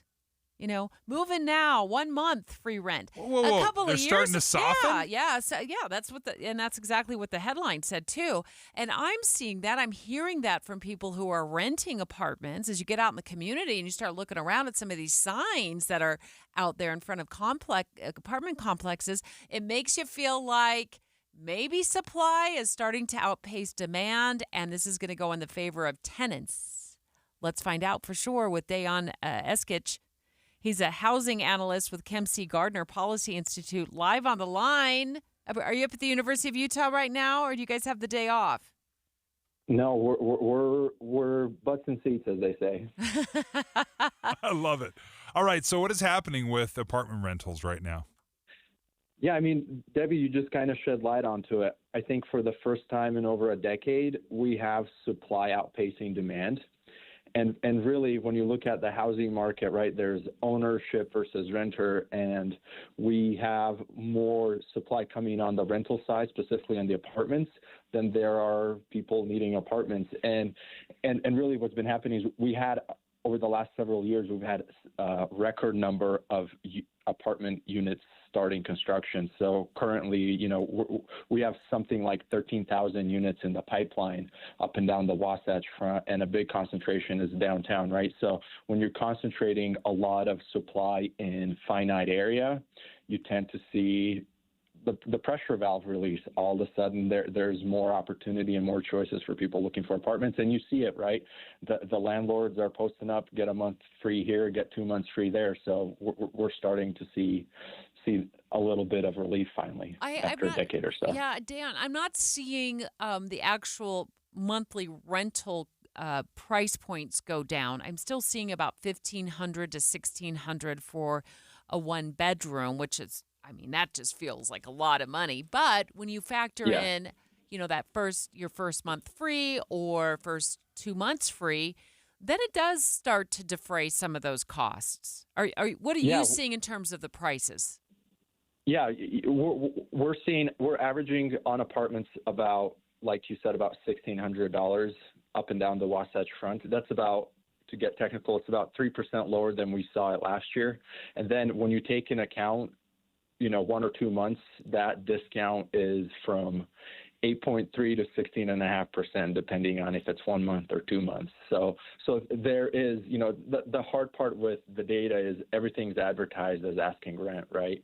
Mm-hmm. So we kind of have to do a little bit of calculating to figure out what the actual effective rent is when you take out those discounts. So that if you get 2 months free, that translates into about 16.5% discount. So if we're starting to feel some of this softening happening in the rental market, do we still have a lot of new supply that is coming online? Yeah, so we're finishing out our production, right? These buildings take years to plan and years to start. What worries me is in about 2 years, we're not starting new projects right now, right? Projects that are you see construction started planning years ago. What worries me is once we get to about 2026, 2027, our supply will be constrained again because people have stopped planning for it because of how expensive it is and interest rate and kind of economic uncertainty. So what I worry about is, rents are going to start reaccelerating in about 18 to 24 months again. So, we kind of have the sweet spot and everybody's comfortable, but we have to think, long-term in years, and that's sometimes hard. Well, this for is, people. Yeah, I would say a strategy for a tenant would be get in now, see if the market is soft enough that your landlord will negotiate a slightly lower, per month cost. See if you can get that first month up front for free, and then sign a long-term lease. Make sure you're locked in for a while at that price point before demand and supply get all wonky again. I'm wondering, though, Dan, I'm also seeing some texts come in as we talk about growth and rentals. A lot of people saying things like, well, we don't want the Californians moving in because it'll just continue to drive up rental prices. What are you seeing on that front? Are we really seeing an influx of Californians moving to Utah? Yeah, so it's funny you bring that up. Our demography team just published a paper. If you go on our website or you just Google Utah's California in-migrants, we just did this, like who's coming here from California and what does that look like? So California represents about 16% of our net migration, right? So they're the largest share, but they're still only, they're less than 20%. So, typically when people move in from those higher end markets, they tend to find bargains. But, for the longest time, our growth has been internal. And, we have this COVID phenomenon where that sort of switch now a bit, almost 2/3 of our growth comes from net migration. And yes, a part of them are Californians, but then, 80+% is not Californians, if that makes sense. Is there any one area where we see that outpaces California? Like, it's not the Californians, it's the North Dakotans that are coming in. Yeah, I mean, Utah is pretty steady on who moves here, right? Where people come from. It's always, it's California, Arizona, some of the coastal areas up in the Pacific Northwest, Nevada. Our neighboring states are mostly our contributors to our migration, and then we have a little bit of a relationship with the East Coast because of the federal government. So, good news here. Go ahead, Dan.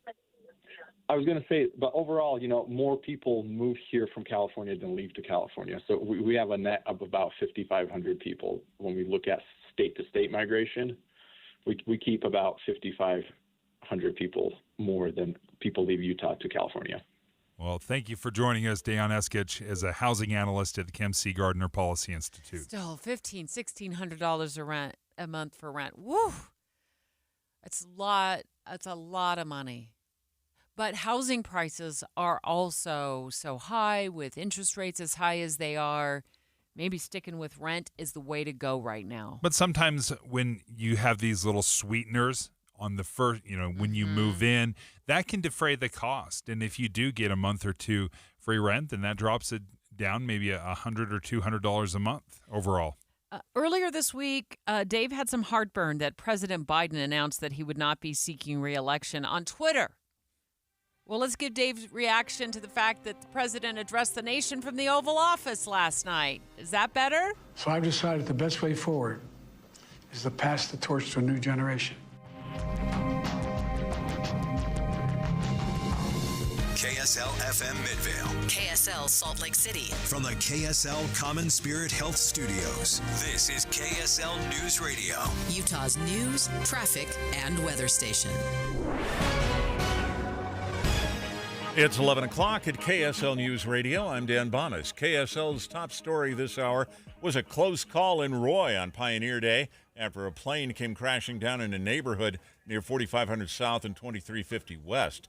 KSL 5's Garna Mejia tells us what happened. Neighbors heard a plane come barreling through the trees, clipping some branches before coming to a stop at the foot of a family's home on their front yard.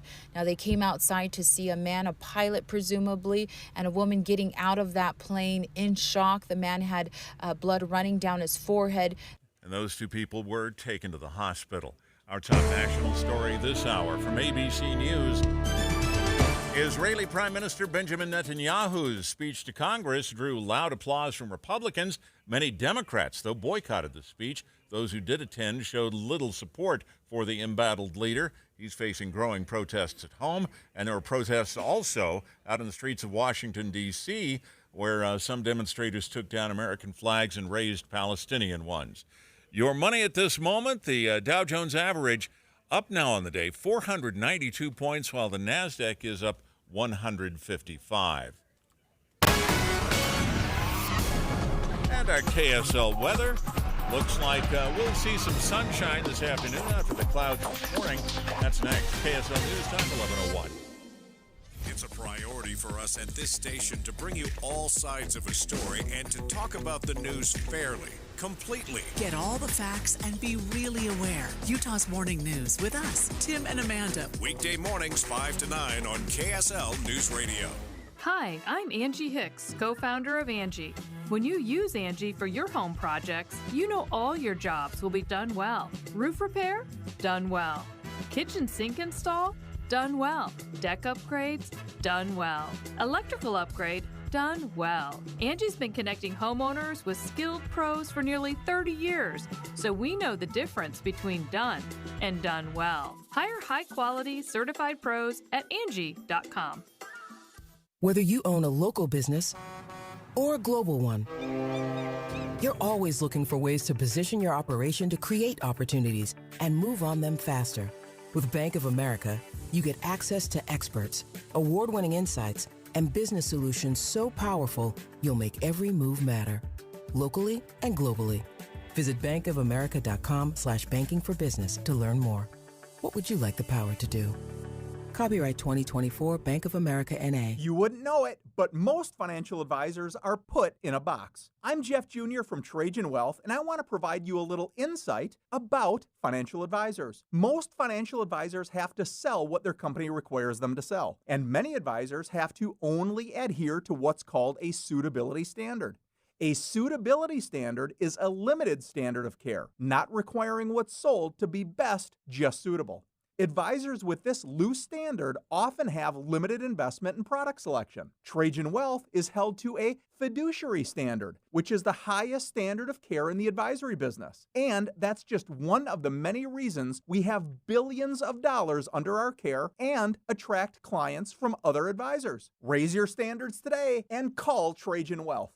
Call 801-899-7600. That's 801-899-7600. Advisory services offered through Trajan Wealth, LLC, an SEC-registered investment advisor. This is the story of the one. As a maintenance engineer, he hears things differently. To the untrained ear, everything on his shop floor might sound fine, but he can hear gears grinding or a belt slipping. So he steps in to fix the problem at hand before it gets out of hand. And he knows Grainger's got the right product he needs to get the job done, which is music to his ears. Call, click Grainger.com, or just stop by. Grainger, for the ones who get it done. With Progressive's Home Quote Explorer, you can check if you're paying too much for home insurance, because giving you options is the right thing to do. Oh yeah, like bringing brownies to a dinner party. But I never bring brownies with nuts, because not everyone likes nuts, so they wouldn't eat those brownies. And even people who do like nuts will still eat brownies without them. Why? Because they're brownies. But still, it's the right thing to do. So compare rates with Progressive's Home Quote Explorer. Progressive Casualty Insurance Company, affiliates, and third-party insurers. Not available in all states or situations. Prices vary based on how you buy.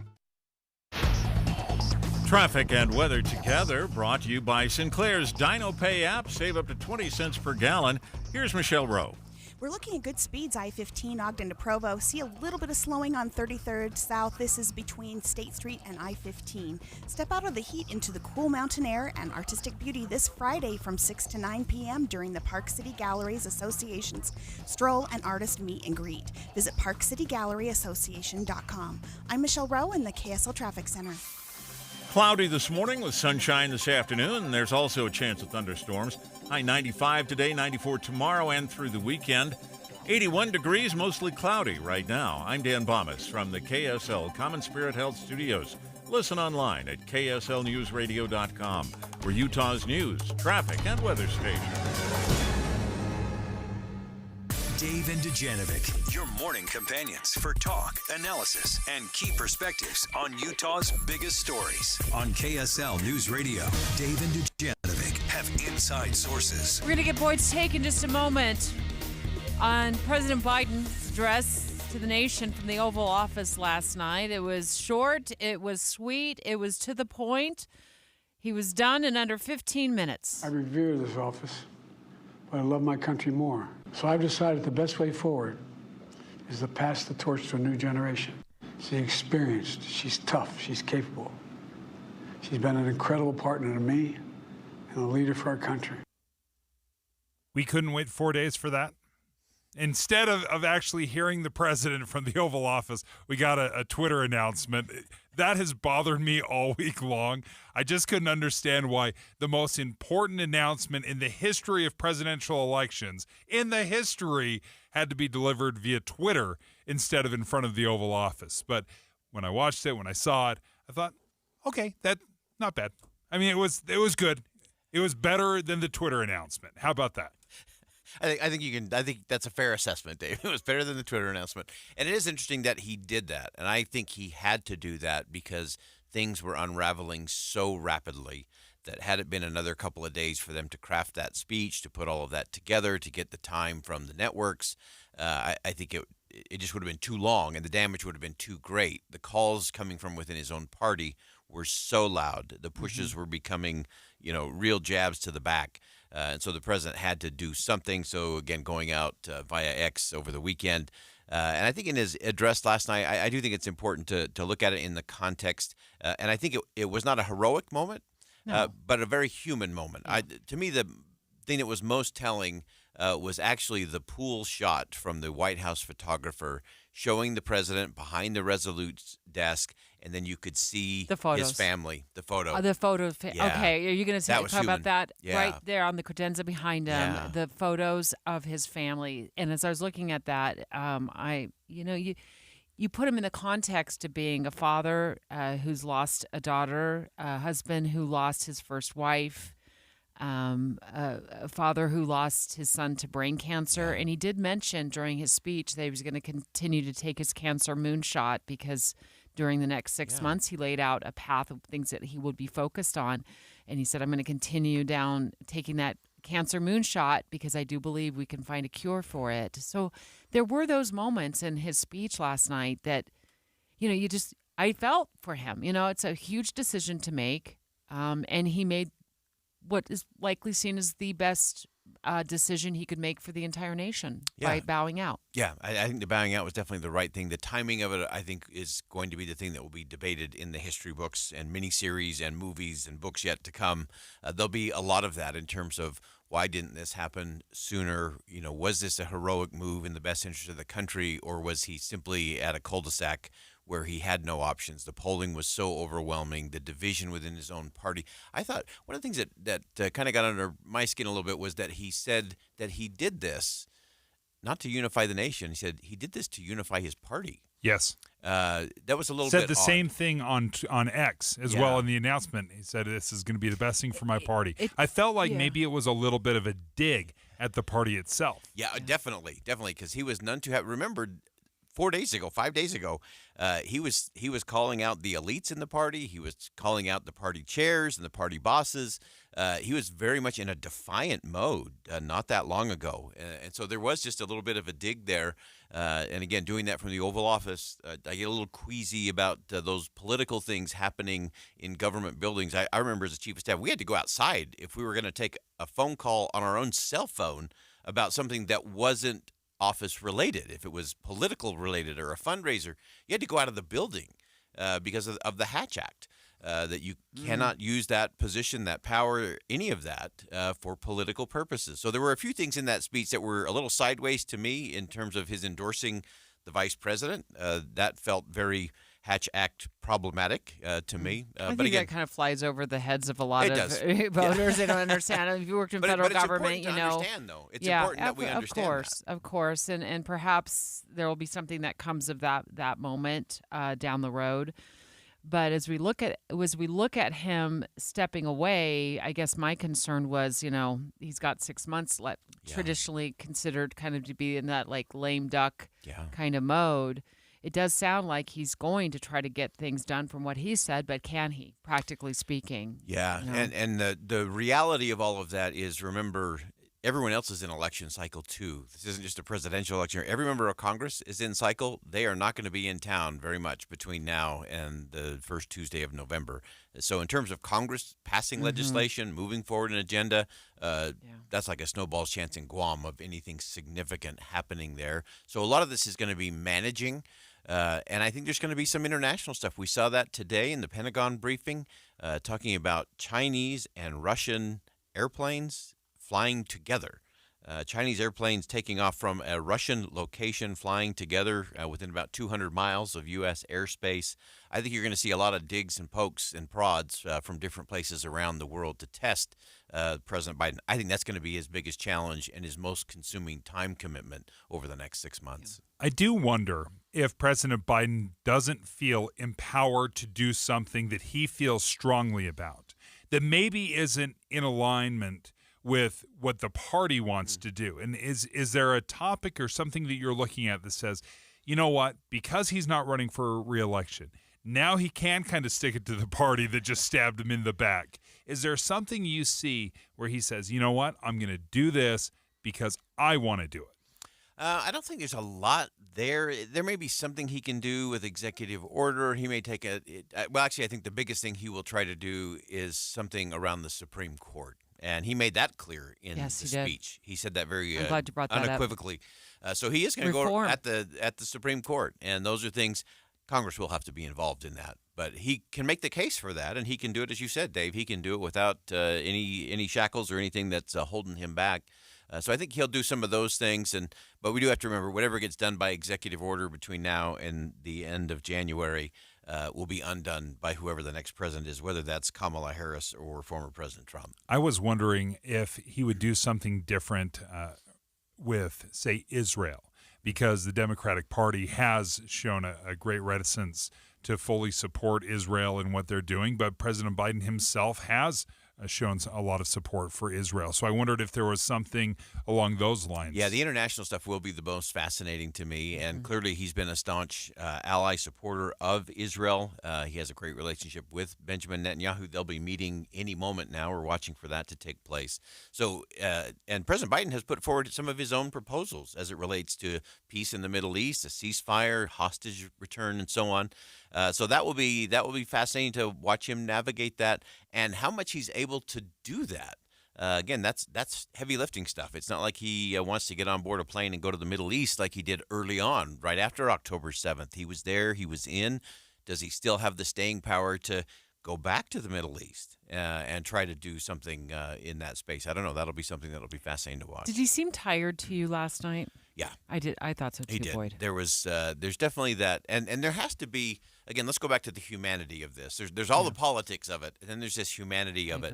Yeah. And that has to be a big exhale moment. I think in some ways he's got to be relieved because he kind of knew the writing was on the wall. And sometimes when you know you're heading for a splat, he doesn't want to go out with a loss, especially to former President Trump, who he has a lot of contempt for.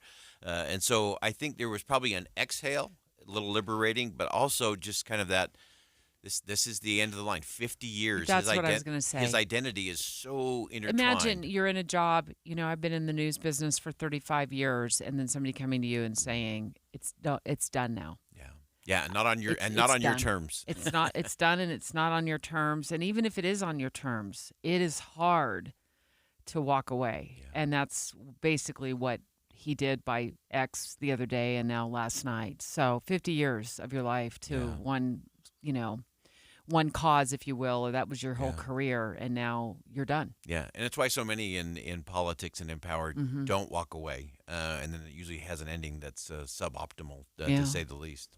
Boyd, thank you for joining us. Inside Sources again starts today at 1. And Boyd just brought up Israeli Prime Minister Benjamin Netanyahu. He's still in town speaking to Congress yesterday, meeting with Vice President Kamala Harris and President Joe Biden today, and former President Trump tomorrow. Straight ahead, let's talk to professor from the University of Utah, Amos Giora, on what Netanyahu's visit to the U.S. will accomplish. Dave and Dujanovic. A lot of us are filling our workdays with podcasts. When you're working, go to KSLNewsRadio.com. Click on Dave and Debbie's podcast and pick a topic and story length. Podcast with Dave and Debbie. Then get to work with KSL News Radio. In the dentist office. At the auto mechanic. Or the restaurant lobby. Just 2 of you today? We do a lot of waiting. But of all the places we wait, I-15 may be the least enjoyable. Before you hit the road, check the road. Get traffic and weather together every 10 minutes on the 9s. And leave the waiting elsewhere. DMV number 432. Mornings and afternoons on KSL News Radio. Salt Lake City fat loss helped me lose 57 pounds in 60 days, and they did it without surgery. They did it without injections. I didn't have any insane workout, program where I was doing sit-ups and push-ups simultaneously with burpees, right?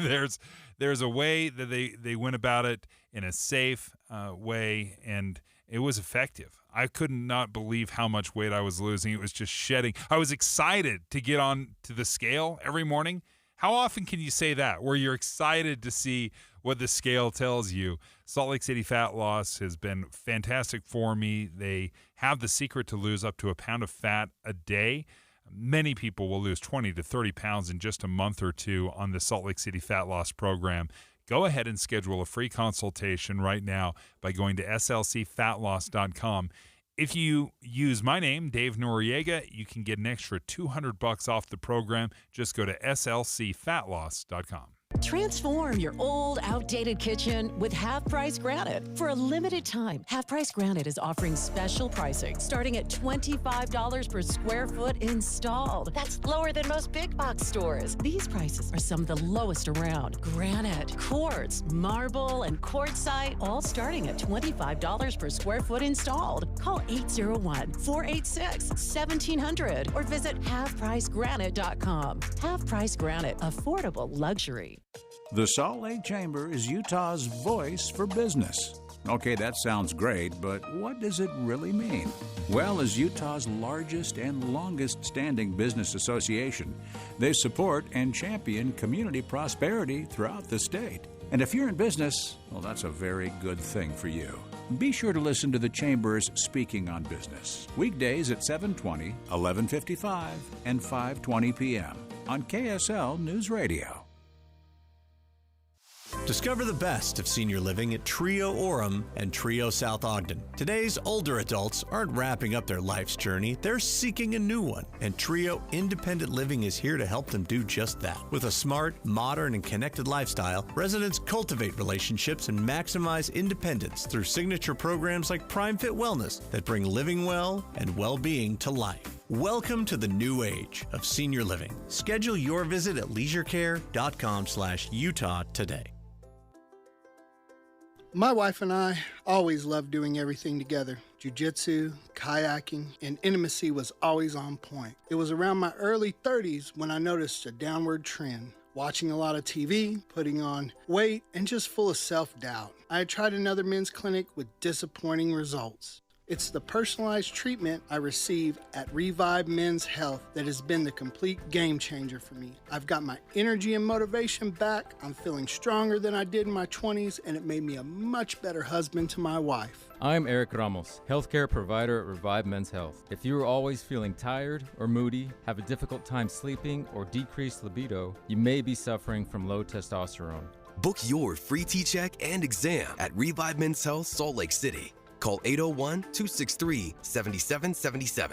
That's 801-263-7777. Or visit ReviveMen'sHealth.com. Getting help with electrical repairs is easier than you think. All you have to do is call Any Hour Services or schedule an appointment at anyhourservices.com. No one helps more homeowners than Any Hour Services.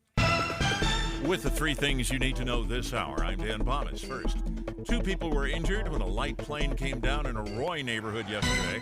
Second, Republicans in Congress applauded Democrats less enthusiastic yesterday when Israel's prime minister spoke at the Capitol. Third, dozens of athletes from Utah are competing in the Paris Olympics. 81 degrees right now and partly cloudy in Salt Lake City. Back to Dave and Dujanovic on KSL News Radio.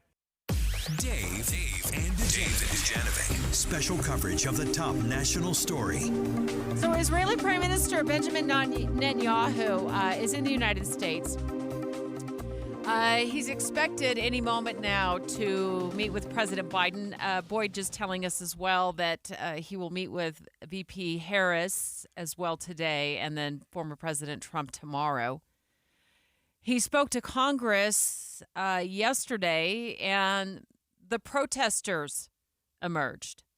Here's ABC's M. Wynn.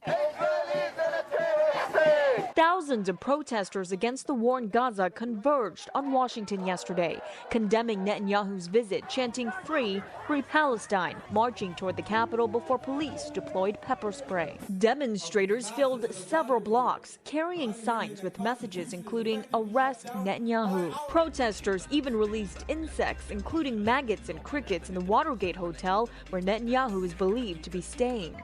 Wow. I mean, this was a historic day. He was speaking before Congress, Debbie, and there were many members of Congress that refused to even show up, mostly Democrats, but they refused to even show up and listen to Prime Minister Netanyahu. Here's just a portion of what he said to Congress yesterday. Israel will fight until we destroy Hamas's military capabilities, end its rule in Gaza, and bring all our hostages home.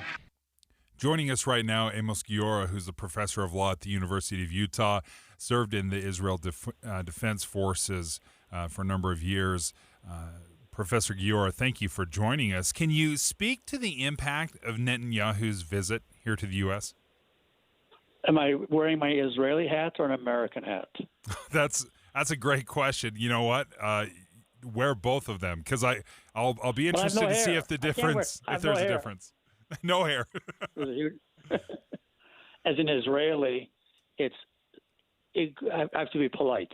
It's egregious, outrageous that as there are 120 Israeli hostages held by Hamas, that Netanyahu saw fit to fly in a plane, which cost us hundreds of millions of dollars, to go to Washington, D.C., to speak before a large Republican Congress, mutual self-interest between him and the GOP, and then meeting with Biden, their mutual antipathy, Harris, who wants nothing to do with them, Trump, who has a complicated relationship with him, and he stays in Washington, stays in Florida to celebrate his son's birthday on my tax shekels, and then we'll come back here. It is so outrageous that he's in the United States of America. There are no words. That's the polite version. That was the polite version? Mm-hmm. He's meeting right now. Let me just dip into this feed. This just happened moments ago. It looks like he's meeting right now with President Biden. Let's take CNN just for a second, guys. There we go. Thanked him for 50 years of support for the Israeli people. Obviously, the two leaders' first meeting since over the weekend President Biden announced that he was stepping aside as the 2024 So that's not a live feed. You have a live feed, Corey? Go ahead. We have a live feed from inside the White House right now, Amos. Stand by. Netanyahu, right now, Israel's prime minister, meeting in the White House with President Biden, and eventually, my understanding is that he will also meet with Vice President Kamala Harris, and then tomorrow with former President Trump in Florida. What do you make of this succession? All three meetings are an utter waste of everybody's time. Biden and Netanyahu have a mutual antipathy relationship, in large part based on Netanyahu's and Obama's relationship. The fact that the vice president, in essence, boycotted his talk yesterday tells you everything you need to know. Trump and Netanyahu have a complicated relationship. Trump was outraged with Netanyahu when Netanyahu called Biden to congratulate him in 2020 and 2020. It's even written. It's in an outstanding book by an Israeli journalist, Barak Ovid. These meetings are useless. And the talk yesterday in Congress, it was feeding, I don't like this expression, red meat to his base, red meat to the GOP base. But at the end of the day, there are 120 Israeli hostages being held. Today's Thursday here.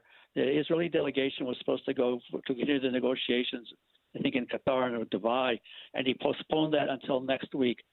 All because he's in America, so giving a useless talk, having these useless meetings, and then celebrating his son's birthday. You call them useless, though, Professor Giora. Isn't it crucial to rally support and try to gain more support from the Americans since there's such Netanyahu is playing to two bases.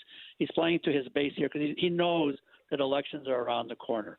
In the United States of America, he knows that the Democratic vote, the Democratic voters view him highly negatively, and he's playing to, whether it's to the GOP base or the evangelical base, which it was important from here to Israel, because he's largely lost in many parts the American Jewish community, and that's why the evangelicals are important for him. From a political perspective, raw politics, his purposes, sure. From a larger Israeli perspective, absolutely not. But you have President Zelensky, for example, making the world circuit, as a war is being conducted, and he leaves the country to go and try to rally support from the world. Isn't that exactly what Netanyahu's doing? No, he's not rallying support. Netanyahu, it's not my line. It's the outstanding Israeli journalist Dujanovic says the following about Netanyahu. Every time there's a fork in the road where Netanyahu has to decide what's good for Netanyahu or what's good for Israel, he will always decide what's good for Netanyahu. He's stringing this hostage release thing out and stringing out. He has zero interest in making a deal. He understands if he makes a deal, there's a chance his coalition will collapse because of the two extreme parties led by a guy named Ben-Gvir and a guy named Smotrich. So every Thursday, Friday, we have public opinion polls here. We're fascinated by these things. The expectation is tomorrow he'll get, a slight bump in the polls, but that doesn't in any way counter the raw reality that Netanyahu as prime minister is solely responsible for where we are post-October 7th, coming to America, speaking to a Congress where most Democrats or many Democrats boycotted that talk. I don't understand in any way how that beefs up Israeli support in America, other than with those who probably already are supportive of Israel. Did it expand the support? Always willing to be proven wrong. I can't imagine that his talk convinced those who are anti-Netanyahu or anti-Israel to now be in the pro-Netanyahu, pro-Israel camp. Professor of law at the University of Utah, Amos Giora, also served in the Israeli Defense Forces, live on the line with us right now. And Professor Giora, you've painted a picture for me that, so many of us can move on with our lives and perhaps, not remember from day to day October 7th and the fact that there's still so many hostages being held by Hamas. Is that the daily life of how Israelis are continuing to react to this? Are they outraged about the hostages still being in Hamas being held captive by Hamas? You ask a brilliantly painful question. Last week, she's a grandmother whose granddaughter her mother is being held in Gaza, so the grandmother is now raising the granddaughter. She said on the radio that for many Israelis, what Netanyahu has managed to do is to normalize this situation. So, full disclosure, I participated in almost every rally, demonstration, march on behalf of the hostage families. Are all Israelis doing that? No. Are many doing that? No, because what we've been – first of all, it's I hate this word. It's become almost not routinized, but it's part of life here by now. And don't forget, we have 200,000 or 150,000 soldiers in reserve duty. We've had, I think, 700 soldiers killed. We've had I don't know how many thousands injured. We still are dealing with those who were killed October 7th. There's a cumulative, I don't know if exhaustion is the word, tiredness that is over the last 10 months. I think for the perspective of hostage families, they feel that their reality has become, I hate this, normalized by Netanyahu, which is, again, part of his strategy to have this continue. And when I participated in the 2 days of a 4-day march last weekend on behalf of the hostage families, the first day that I participated was really disappointing how many people participated. The last day of the march, there were more. But again, there's so much going on here at the same time that I think that for X percentage of the Israeli population, the hostage unimaginable crisis, is not at the forefront the way that it should be. In part, again, because people have, sons, daughters, fathers, mothers in reserve duty. We've had a lot of casualties here, and it all gets put into this terrible blender. But you are right that we have to all ask ourselves, how we got here, and it all begins with October 7th. Professor Giora, thank you for joining us. It's 11:30 at KSL News Radio. I'm Dan Bomis. KSL's top story this hour, dozens of Olympic athletes representing the Beehive State at the Olympic Summer Games in Paris. KSL News Radio's Michael Commit reports. The majority of these athletes, many of whom are students or alumni from Utah's colleges, are running on the track, but many others play basketball, climb rock, dive, or even row. And they're not all Team USA either. Athletes from New Zealand, Nigeria, Canada, Uganda, and other countries have some personal roots back here in Utah. Our top national story this hour from ABC News. California's governor has ordered the removal of homeless encampments, which line many freeways and city streets in that state. The order from Governor Gavin Newsom, based on the recent Supreme Court decision that ruled the city of Grants Pass, Oregon, could issue citations to people camping on public property. Newsom says that the state needs to act with urgency to address dangerous encampments. Your money at this moment, the Dow Jones average up 413 points so far today. The NASDAQ is up 95. And our KSL weather, we'll see a little sunshine this afternoon after a cloudy morning. That's next. KSL News Time, 11:32. Here's a way to get breaking news updates anywhere you go. At the store or in a work meeting, you can get breaking news on your phone. You can quickly read it, swipe, or click for more. It's super discreet, super fast. That's the app for KSL News Radio. Several years ago, I had Mountain Home Services come out and install my furnace, and then they would service it over the years. It's worked wonderfully, flawlessly. I've been so happy with it. It's part of why I want to tell you about this exciting new news. Mountain Home Services has joined with Master Electrical Service, so there's some one-stop shopping going on. Yeah, Master Electrical Service, of course, your trusted source for all your electrical needs. We've talked about Master Electrical and installing your EV chargers, your generators, the new lighting in your living room. But now they've joined Mountain Home Services.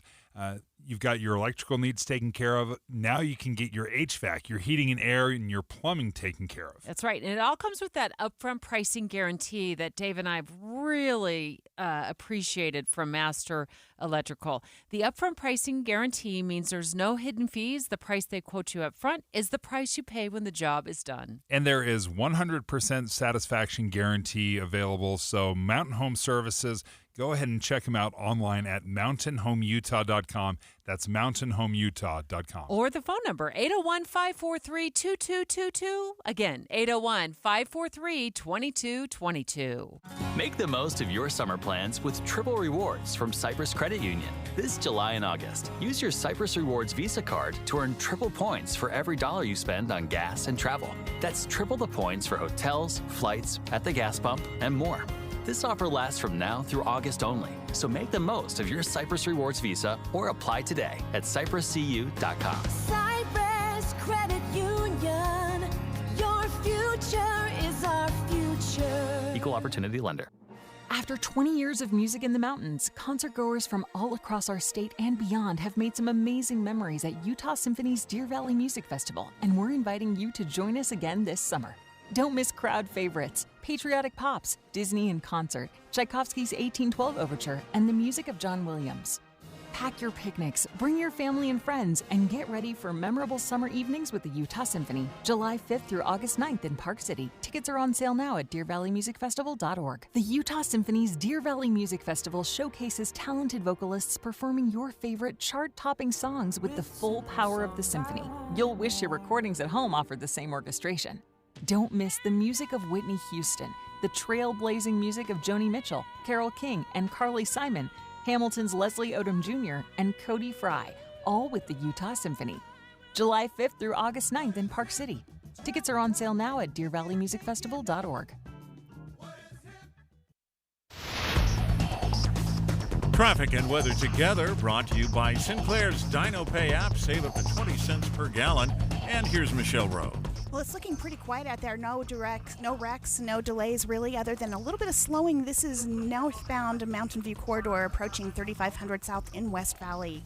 Advanced Window Products, $2,500 off 10 windows or more. AdvancedWindows.com. Affordable windows guaranteed. I'm Michelle Rowe in the KSL Traffic Center. The clouds will give way to sunshine this afternoon, and there's also a chance of thunderstorms. High of 95 today, 94 tomorrow, and through the weekend. Right now, we're at 83 degrees with mostly cloudy skies. I'm Dan Bomas from the KSL Common Spirit Health Studios. Listen online at kslnewsradio.com for Utah's news, traffic, and weather station. Dave and Dujanovic, your morning companions for talk, analysis, and key perspectives on Utah's biggest stories on KSL News Radio. We're going to return to our top local story, which we were talking about during the 9 o'clock hour this morning. It's a story we hadn't talked about until this morning, at least not on our show. It's about a 12-year-old boy. His name was Gavin Peterson. He, for a time, went to school in West Haven, up in Weber County. But he stopped going to school, according to school officials. They didn't see him after August of last year. And then on July 9th, first responders were called to Gavin's home. And he didn't have enough life left in him by the time they got him to the hospital to survive. He was found, according to police, malnourished. They found text messages and exchanges between his stepmom, his older brother, and his father that paint a picture of abuse and malnutrition. They found text messages discussing whether, how little water to give him, a third of a cup of water, a piece of bread, maybe slathered with a little bit of mustard on it. And you're shaking your head, Dave. It's so painful to listen to this description. And quite honestly, as you describe it, I couldn't help but think this isn't just abuse. This sounded like torture. And the worst possible outcome. And people knew about this. And DCFS, the Division of Child and Family Services, were alerted. So I want to know, and the investigation's got to play out, but we've got to see where was the breakdown, and is there anything that could have happened or been done to save this child's life? KSL 5 Television's Garna Mejia is joining us on the line right now. And Garna, I know you spoke to a cafeteria worker at the school that Gavin had previously attended, and I'm gonna play some of your interview right now with Jan Davis, who told you she reported what she saw. You know, if the little kid is hungry, I'm gonna buy his lunch ticket. I just believe he was so hungry that he was stealing other people's food. So she was trying to help him. She reported her concerns. Who did she report her concerns to, Garna? Yeah, you guys. So, these are years of chronic abuse that Jan Davis and other, they call themselves lunch ladies, had to endure to see this little boy coming in, sneaking in to steal food from a trash can, going on to buy him, lunch tickets, and then having his stepmother stop that and say that they weren't allowed to do that. Then he goes and starts stealing other children's lunches.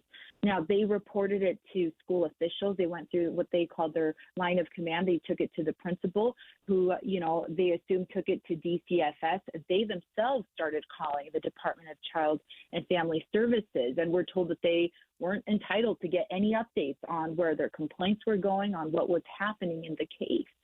And so last they heard of him was in August, when they were told, oh, he was taken out of school. He's going to be homeschooled now. And Jan actually told me in her interview, she says, when they told me that, I had this blind hope that maybe he was now taken and put into a safe situation, was maybe in a foster home, or was just with safer relatives, until she sees the news that this child has died. And she had to sit there for about a week before an arrest was made. And she told me, I literally thought these parents got away with murder. Garna Mejia is joining us right now from KSL Television, has been following this story so closely. And Garna, one thing that stood out to me in your reporting is that this lunch lady, she reached out personally and called DCFS. How did DCFS respond to her when she reached out to check on the well-being of this child? She was told that there was nothing that they could tell her, that there was no information that could be given. So she was just kind of left in the blind, as were other school officials. And the school district made that very clear in the statement that they put out last week, and they keep redirecting us to it. But in that statement, they say multiple calls were made by multiple people at that school reporting it to DCFS, and for all intents and purposes, all that we've heard is that it fell to deaf ears. I'm sure you've tried to reach out to DCFS. Has the state responded in any way at all, given these new reports that are surfacing? Yeah, we've reached out multiple times. Sheriff Park has also been working on this. Okay. Danny Rivera has been working on this.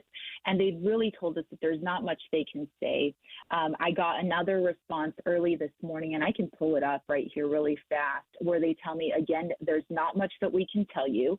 There's privacy and child, protection rules that keep us from being able to, divulge any information. We've asked, how many calls did you guys receive? How many times were you out there checking up on this family, this child? What were the time frames? What are we looking at? The lunch ladies say this started at least, 2 years going back to the 2021 school year. And so, so I guess technically 3 years going back. And, we've just been told that there's not anything that they can tell us at this time. They said that there's a 24/7 abuse and neglect hotline, that 855-323-3237. And it sounds like this is the hotline that, some of these lunch ladies called. So, Garna, when you were speaking to these cafeteria workers, they said they noticed the child was hungry. So they started putting money into his lunch account. Can you describe again what they claim happened next? Yeah, so they saw Gavin, I believe it was his fourth grade year of school. He would kind of go and he'd get a drink of water, and then he'd go and kind of throw the cup away. And then they noticed he'd linger by the trash can, and he'd start pulling food out of the trash can. And so Jan says that at that moment, she and another cafeteria worker said, we can't do this. So they started just buying him lunch. And the school said, you really shouldn't do that. We should be pointing parents to reduced and free lunch, which is very accessible for all families that qualify. But, Jan thought, well, if this mom is in so much need that she can't do reduced or doesn't have time to fill this out, she can have my money. I just want this little boy fed. When the stepmother, Nicole Scott, found out what was going on, she went to the school and was livid and was really upset that they were doing this. And she said, if I wanted to pay for his lunch, I would do it. And so some sort of agreement, the lunch ladies didn't know. I believe she met with maybe school administrators, possibly the principal, and they were told they could not buy him any more food, that he was to bring his lunch. And if he came into the cafeteria without food, they were to kind of hush him out to recess. And so they noticed his teacher noticed that then school lunches started disappearing from the other children. And they all kind of started just turning a blind eye to this policy that you're just supposed to, send him out to recess. And so they started kind of giving him food. Other children would give him food. The lunch ladies would bring little snacks to give him. And then he disappeared by the next school year. And they were told he was taken out to be homeschooled. And then Jan Davis, the lunch lady who tried so desperately to help little Gavin, finds out about his death on the news. On the news. That, and I don't know if you guys remember this, but we started getting there was a lot of chatter on social media, and people were saying, well, people are making assumptions. You don't know what's going on. And she said, I was following that. There was this child that had, deputies had showed up to a home. The 12-year-old was dead.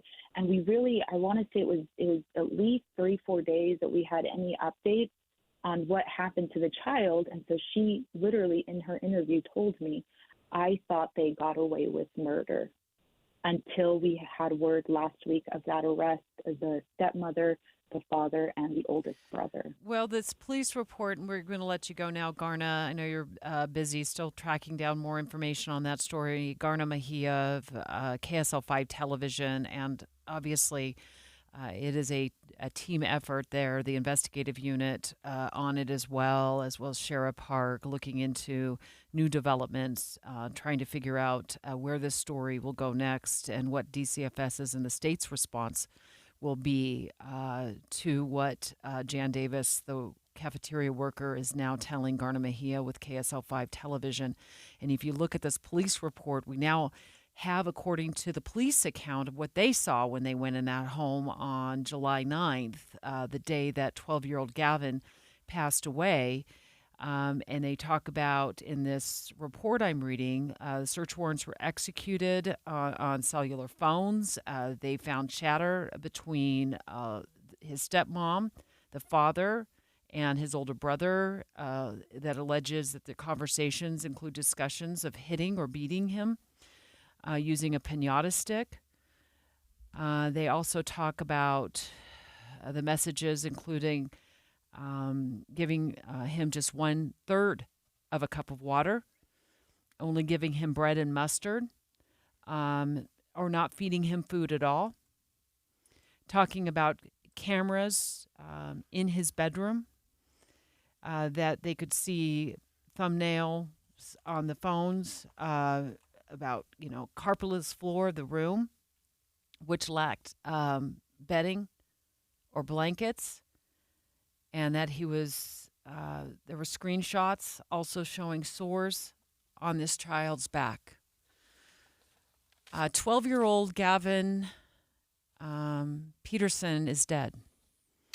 And the state has a lot of questions to answer about why in the world was this little boy found lifeless inside his own home. And I know our colleagues, our team of producers and reporters, both at KSL News Radio and, of course, our colleagues at KSL5 TV will continue to search for answers. Dave and Dujanovic. You know KSL is the only news radio for your car, right? The only news radio for your smart speaker. Come here in the morning. It's the latest news and traffic. In the afternoon, news and updated weather. We have you covered at KSL News Radio.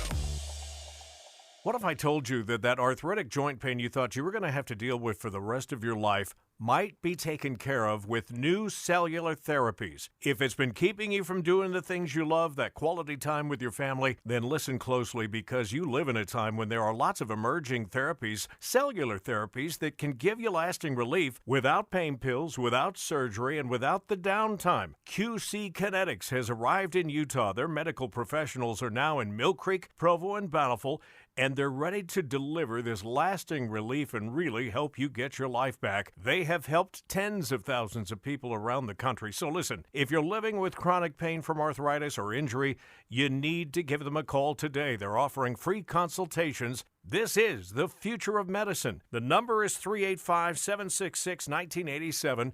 That's QC Kinetics. 385-766-1987. Call them today, 385-766-1987. When it comes to my lifestyle and diet, I don't always make the smartest choices. Touchdown! Woo! Hey, how about another round and some more chips? But when it comes to taking care of my liver, I do make one very smart choice. Active liver tablets from New Nordic. I used to have real issues with my liver, and at my last checkup, my doc was concerned about my numbers.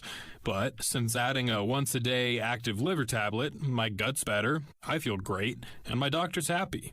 I ask a lot of my liver, so the least I can do to say thanks is a daily dose of Active Liver. You ask a lot of your liver, so give it the support it needs with Active Liver. You can find Active Liver at Amazon.com or ask for Active Liver at your local CVS. Or for a volume discount, visit NewNordicUSA.com. Go to new, NORDICUSA.com, Amazon, or ask for Active Liver at your local CVS. Welcome to Staples, young man. Tomorrow's my big day. Big day? First grade. Aw. Well, Staples has crayons, markers, glue. I need a laptop.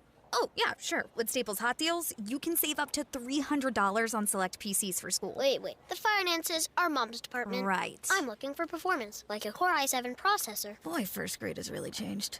Tell me about it. Save big on tech for school with super low Staples Hot Deals. Right now, get up to $300 off select PCs at Staples. Ends 8/24. Every business faces challenges, but complicated, expensive, and uncertain shipping shouldn't be one of them.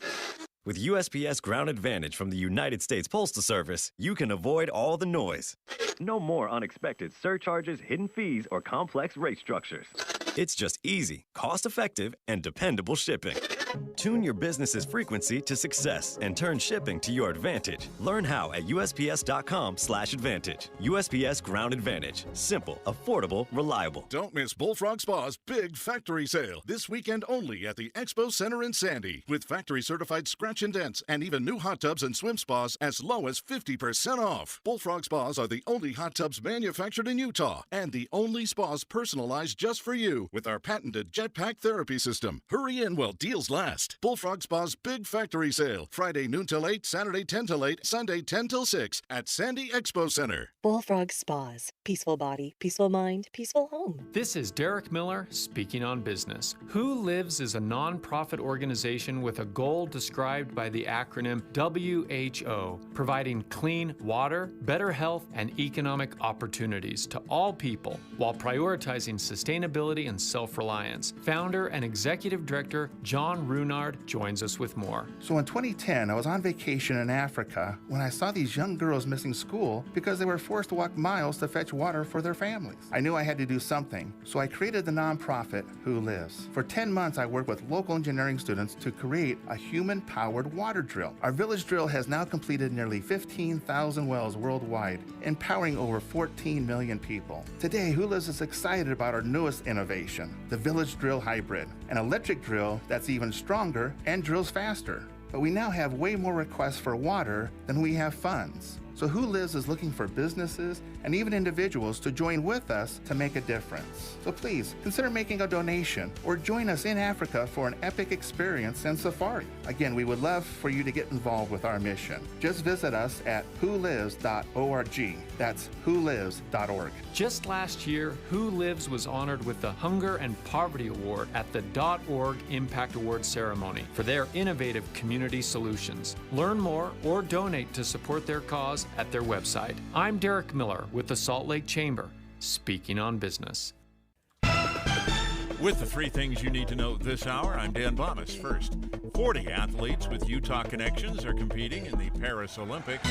Second, California's governor has ordered the removal of homeless encampments after a recent Supreme Court decision cleared the way. And third, it turns out Utah has the highest percentage of stay-at-home parents in the country. 84 degrees right now in Salt Lake City. And Dave and Dujanovic on KSL News Radio. Salt Lake City 2034. Special coverage with Dave and Dujanovic. We are back. And the Olympics will launch in Paris tomorrow. Opening ceremonies at the 2024 Summer Games. being held in Paris. We heard earlier today from our assistant news director, Kira Hoffmeyer, who had walked 6 miles along the Seine, which is the river where opening ceremonies will take place. And she said she'd never seen that many law enforcement officials in one spot. It is incredible. She describes it being packed with security. The opening ceremonies are incredible. I love the opening ceremonies. The most memorable one for me was back in 2012 in London, where they had this pre-produced thing with the Queen. And 007 is I remember that. You know, in a helicopter with her. She parachutes out of it. It was so fun. Sometimes we take it overly serious, but it was such a memorable experience. Tim Hughes live for us in Paris right now. Hi, Tim. Hello, guys. Welcome to Paris, and I say bonsoir. I'm so jealous. Where are you right now? I'm sitting in the hotel, actually, because it's almost 8 p.m. here. Oh, okay. And 24 hours from now, the ceremonies will have been underway for about 30 minutes. They'll start about 11:30 Utah time tomorrow. So fun. Yeah, are you? Yeah, I know it's so hard when there's a time difference like that. Okay, so Kira was walking along the Seine for us. She walked 6 miles. We're hoping you've got 10 miles of steps in. How will everybody be able? How did the ticket situation work for the opening ceremonies? Do you know much about that?